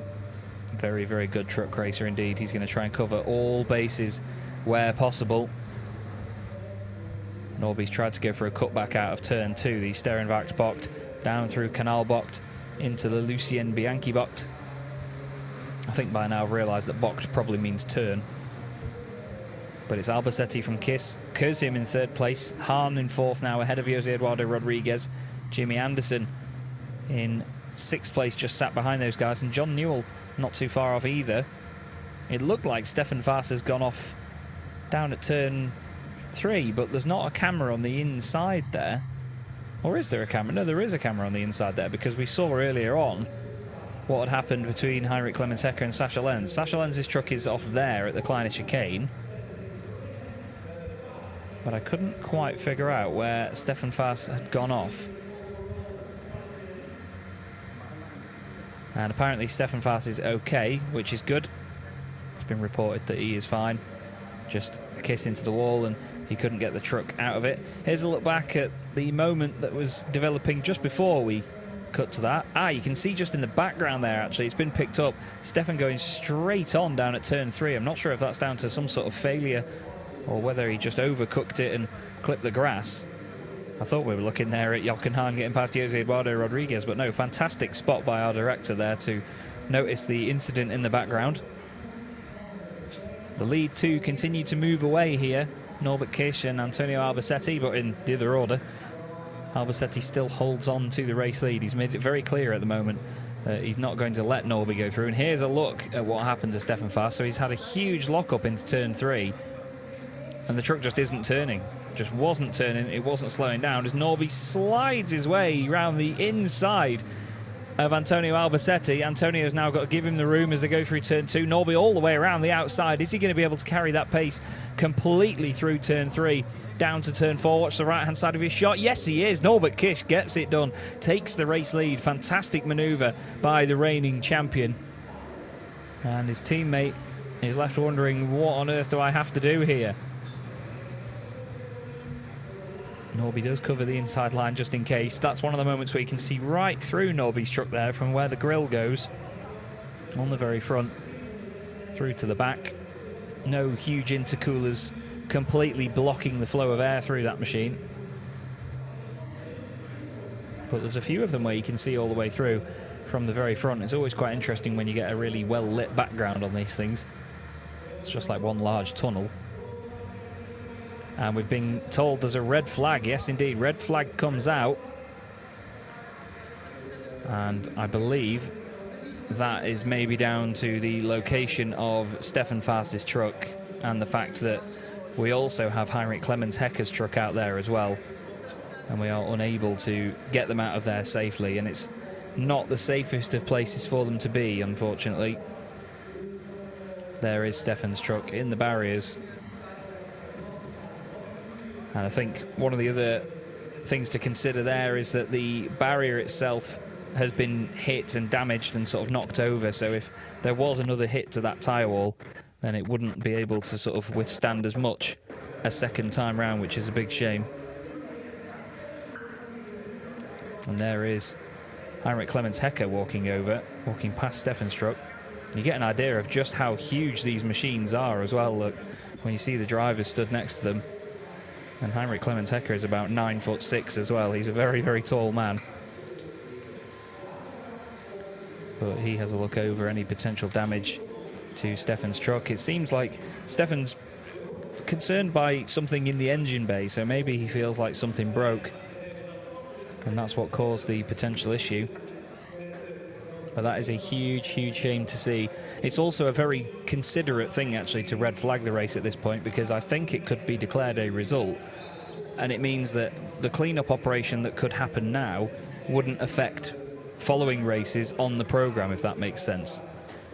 Which is very good of whoever's made the call there.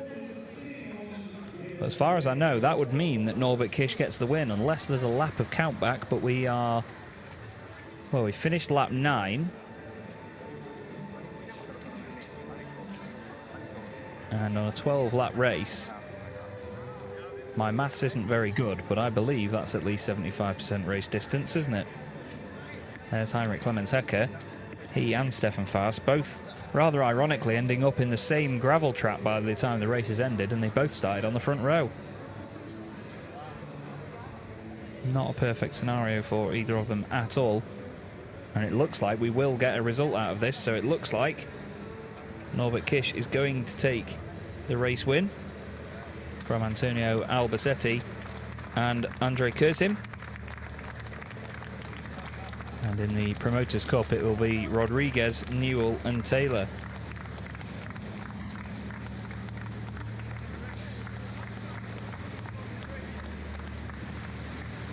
Into the paddock they go. As Lena once again has to replace the boards. Andrei Kurzim with a third place finish. That'll go down very well with the team after a tough time out at Moss last time.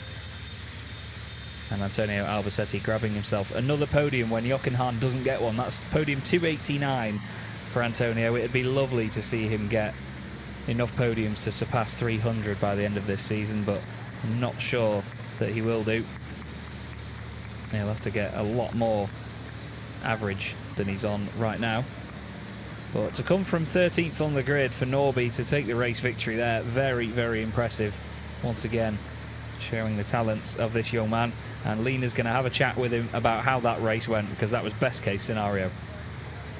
Well, good to see you in the finish line and good to see you in first place again. Who knew 25 minutes ago when you were like, I take this really calm and slow, and there we are again, first place. Yeah, you know, not happy because of the red flag. It's not the first place, you know, it's Antonio. It's because they go one lap back. And I think it's more than disappointing, you know, after a race like this, you know, when I can come up so clean, you know, and you know, the first the first touch I had was with Antonio when he was defending a little bit too aggressive, you know, I think. But you know, overall, again, good performance, very good job from the team, you know, coming back, fixing the track, and then coming and yeah, you know, I take this as a win, you know, and finishing on the first position, I am really happy. All right, is Antonio a really strong competitor to you? Because this really looked like you had some work to do. Yeah, I think it's a little bit too strong, you know, because I think it's a little bit moving under braking, you know, closing the door when I'm already in there, you know, so it's a little bit unnecessary things that I don't like, but yeah. You go to your team, they're really happy. I saw them smiling and have a lovely evening. And let's see Mr. Albacete, the fighter in the field. You really worked on defending yourself in this race. Are you glad for the red flag, or would you have wanted to fight him a little more? Well, no. He was much faster, you know. So yeah, I'm glad for the red flag because I don't know if we are first or second, but I think I was in front of him in the last lap or the previous lap. So we will see, but yeah, I'm happy with the result for sure. Okay, yeah. So there are still some questions up open in the sky. So this is why he said he's not sure if he's first. And actually, I really meant to talk to Andrei Kurzim as well, because he must have counted the laps depending on what was going on behind him. Congratulations to you. How do you feel right now? Yeah, it was a very hard race for us. We have all the time problems with our engine, and yes, we have to fight very hard. And yes, we are very happy that the red flags come out and the race was over. What's going on in your head at a race like this? Because you must be looking in the rear mirror all the time. And I was like, he has to count the laps to be like, please, 4 more, 3 more. Like, what's going on in your head in this moment? Yes, at first I have to show the mirror all the time. I know Jochen comes and Norby comes. And yes, I know there was a little bit faster than me. And yes, lap by lap, 3, 4. All right, you did it. You will be for sure on third place, so congratulations to you. Go get that trophy and chest back to you. And let's see who actually will be standing on first place in quite a second. Yeah, I've not got a clue. I honestly don't have a clue. We're just having a check now from race control, and yeah, Alice Holloway, bless her, will be looking at every single screen possible and trying to get as much information as possible. We have 4 incidents still under investigation. The start will not be resumed, and according to specific timing screens, we have Antonio Albacete as the race winner. So we're just going to get updates as more and more goes on. Alice has said herself that it's going to be quite a long one for the stewards, we imagine, with a lot to look at there, especially with the red flag compacting things and finishing the race early for us. But you can see a discussion there with Norbert Kish and Antonio Albacete. The two of them certainly discussing what was going on in those last few corners. It was very hard racing between the pair of them, though. They are teammates, let's not forget. But you could see a lot of fluid pouring out of Norby's truck a moment ago as well. That's not a good sign at all, to say the least. So I'm not sure why that suddenly expired afterwards. There's a gentleman there with a big Hungarian flag, John Newell, with a big smile on his face. And there is your result. Would you look at that? 5,000ths of a second as he crossed the line. Antonio Albacete takes the race victory with Norbert Kish, so they count it back a lap basically. And then Andre Kurzim finishes third, a great podium for him. Jochen Hahn in fourth. Jose Eduardo Rodriguez continues a great day in fifth, ahead of Jamie Anderson, John Newell and Mark Taylor, the three British drivers flying in formation there. 6th, 7th and 8th. Louis Requenco was 9th and Steffi Halm finishes in 10th place. Jonathan Andre is 11th, with Stefan Faas counted 2 laps down after his retirement. Heinrich Clemens Hecker and Sasha Lenz also out of the race after their incident down at turn 3. And a very ominous bit of footage here for our cameraman to complete. Fair play, though. That's one way of showing us. That is one way of showing us, indeed. Reminds me of the whole Vettel moment down at Montreal a few years ago in that open-wheeled thing. So the podium then. This is going to be a very interesting one, this.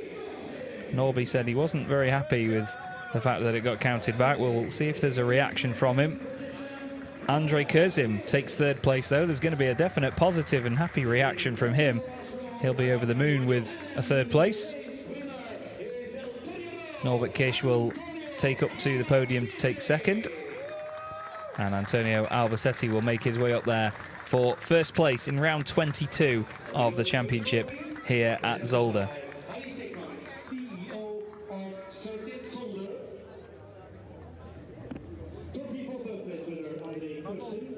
And the trophies are handed out by the CEO of Circuit Zolder. And Antonio Albacete has another trophy to his name, his 110th race win, 289th podium.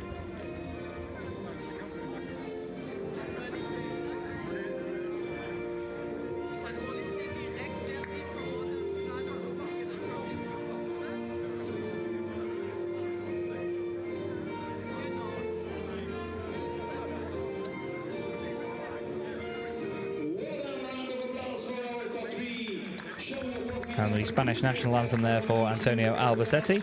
There'll be one hell of a clean-up operation going on in the background to get the trucks removed from the turn 3 gravel trap.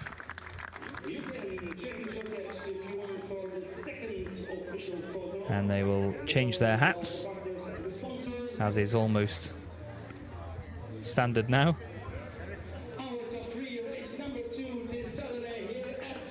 And a big smile from Antonio Albacete. That'll mean a lot to him and the team. That'll be going in the vlog, won't it, Tim? That will definitely be going in the vlog. There's Javier Martin from Goodyear on the left-hand side. Also Terry Gibbon from Newell Wright Transport Racing. I can't remember the team name now. Sorry, John. Don't hurt me. But here we go. Champagne for round 22 of the championship. And Norby soaking Antonio. Brilliant stuff. That's one for his teammate. It's like a load of kids fighting in the playground, isn't it? It's great fun. Lovely stuff. Great entertainment by the guys. And a really happy podium for those three on a Saturday night here in Belgium. Still big points for Norbert Kish, a fantastic drive. He may not be happy with the count back and obviously having the result not taken away from him, but, you know, having it switched back. But still, he went from right at the back of the pack to finish in second place, and he took the lead on the circuit as well, which was so impressive. And again, another sign of just how good Norby is. Okay, so we now move on to our next podium. We're quickly going to go back down to speak to Lena, though. She's got Antonio Albacete. Smiling Antonio that has some champagne in his eyes. So who knew? You're first. Congratulations. Thank you very much. Yes, a great result. I mean, this morning we have, well, I make a mistake in time practice, you know. I was quicker until the slow corner. I missed the brakes and then I have no good tires for the rest of the time practice. But yeah, okay, I mean, 5th and 1st is quite good, and I think that the points are still there, you know, because I think Sasha didn't finish. So yeah, happy. Let's see tomorrow what's going on. All right, so see you tomorrow. You go have a lovely evening. And now, of course, we have the promoters who will have, or the winners of the Promoters Cup, who get some trophies as well. And right on cue begins our Promoters Cup podium now. We have 2 British drivers making their way up to the podium with the same winner, though, yet again, the man at the top of the championship. Mark Taylor makes his way up there, though, for 3rd position. Some more silverware for him and the team. They'll be really pleased with that. That's Mark's 7th podium of the season. And the same for John Newell as well, actually. That's John's 7th podium appearance as well. And Jose Eduardo Rodriguez goes back to the top step again after a great day of racing here at Zolder. He's certainly in his element at the moment. And the drivers will one by one receive their trophies from CEO of Circuit Zolder. John Newell receives his 2nd place trophy for the Promoters Cup. And Jose Eduardo Rodriguez gets some more silverware to take back to the family trophy cabinet.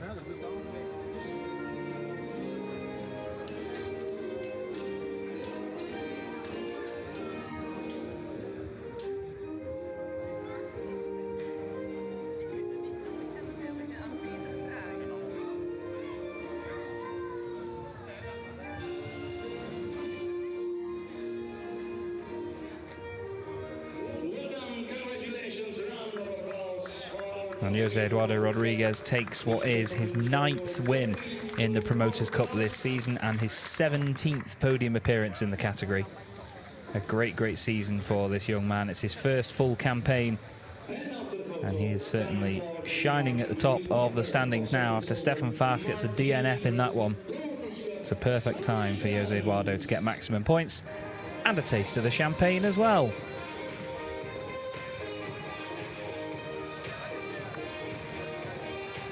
Both of the guys giving him a light sprinkling, I think I'm going to call it. It wasn't a direct shot at him, Jose Eduardo Rodriguez.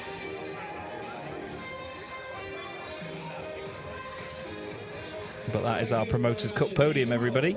And we will take a look, I'm sure, at the championship standings and how that affects things going into the next day's racing, which will come back tomorrow for rounds 23 and 24.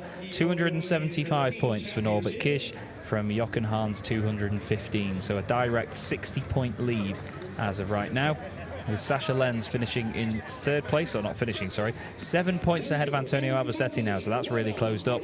Then a 60-point gap back to Andre Kurzim, who leaps back in front of Steffi Halm. Jamie Anderson now and Jose Eduardo Rodriguez still close together, ahead of Lucas Hahn and Stefan Faas.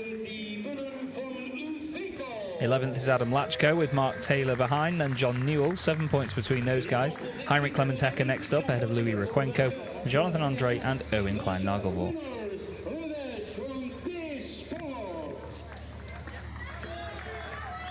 can see the sun just gradually setting over the beautiful Zolder circuit. We're going to go straight back down to Lena, though, who's going to get another interview for us. Quickly, before the music for the winner will be playing again, so John and Mark, you must be really happy, huh? Oh yeah, really happy. Qualifying went terribly wrong, and then we gained a few places in race 1, and then race 2 we made a decent jump. Times are getting quicker, and it's good for us as a team. Mark's back on track, 2nd and 3rd in team championship. Couldn't be any better. So who knew you would end up with a trophy in your hand today, huh? I would never thought it. No, after last race, got disqualified for overspeed, and the truck's been in trouble, but everyone's helped me on the team. John, Sasha, everyone's all helped me to get out, get on the podium today, so it's brilliant. All right, so you go enjoy whatever's left in that battle. Pour it on yourself, not on me, and have a lovely evening. Just back to you. Fantastic stuff from our Promoters Cup drivers. Lovely to see Mark Taylor on the podium after what's been a very difficult couple of weeks for him and the team, and credit to everyone for helping them out. 249 points is the score that Jose Eduardo Rodriguez holds at the moment. Stefan Faas on 225 points. Then it's Lucas Hahn and Mark Taylor third and fourth. John Newell just behind now, only 3 points between him and Mark. Then it's Louis Requenco next up, ahead of Heinrich Clemens Hecker, Jonathan Andre in 8th place, and Erwin Klein-Nagelvoort on 21 points. So we're going to have a look back now, though, at some of the best pictures from that second race of the day, second race of the weekend here at Zolder. And what a busy one it was. It certainly kept us on our toes, didn't it? Unfortunately, there was a slight connection issue in the opening lap, though, so some of these pictures might even be new to me. But everyone was really anticipating a lot of fun and action after a great first race really shook up the order. We had a number of drivers starting further down the order than they normally do, so they were certainly hoping for opportunities to jump up the order as quickly as they could. It was the two Scanias off the front row of Heinrich Clemens Hecker and Stefan Faas. Stefan going off on his own, and then Heinrich Clemens Hecker doing the same down at the Kleiner chicane. He managed to continue, but Antonio Albacete inherited the lead, and then Norbert Kisch once again made his way back through the pack. He had two less trucks to overtake in the form of Heinrich Clemens Hecker and Sascha Lenz after they came together down at turn 3. And Antonio's lead got bigger and bigger. Norbert Kisch quickly dispatched of Andre Kursim, who would defend fantastically to hold third position by the flag, and Norby would go reeling in Antonio at the front of the field and hope to try and catch him out. As mentioned, though, Andre Kursim was defending so well from the likes of Jose Eduardo Rodriguez, Jochen Hahn and Jamie Anderson behind. I had a lovely moment staring at Jonathan Andre's wing mirrors, while Norbert Kisch was staring at the back of Antonio Albacete's MAN. Stefan Faas went off in the background into the tyre barriers, which ultimately would bring out the red flag in the end. Norby did take the race lead, but after crossing the line with 5 thousandths of a second between himself and Antonio Albacete, Antonio technically wins the race on countback, a remarkably small margin. Fantastic stuff. I'm going to say goodbye for now, though, everybody. It's been an absolute pleasure once again. Chaz Draycott here, commentating from the UK, and I will leave the final words down to my wonderful colleague, Lena. I'll see you tomorrow.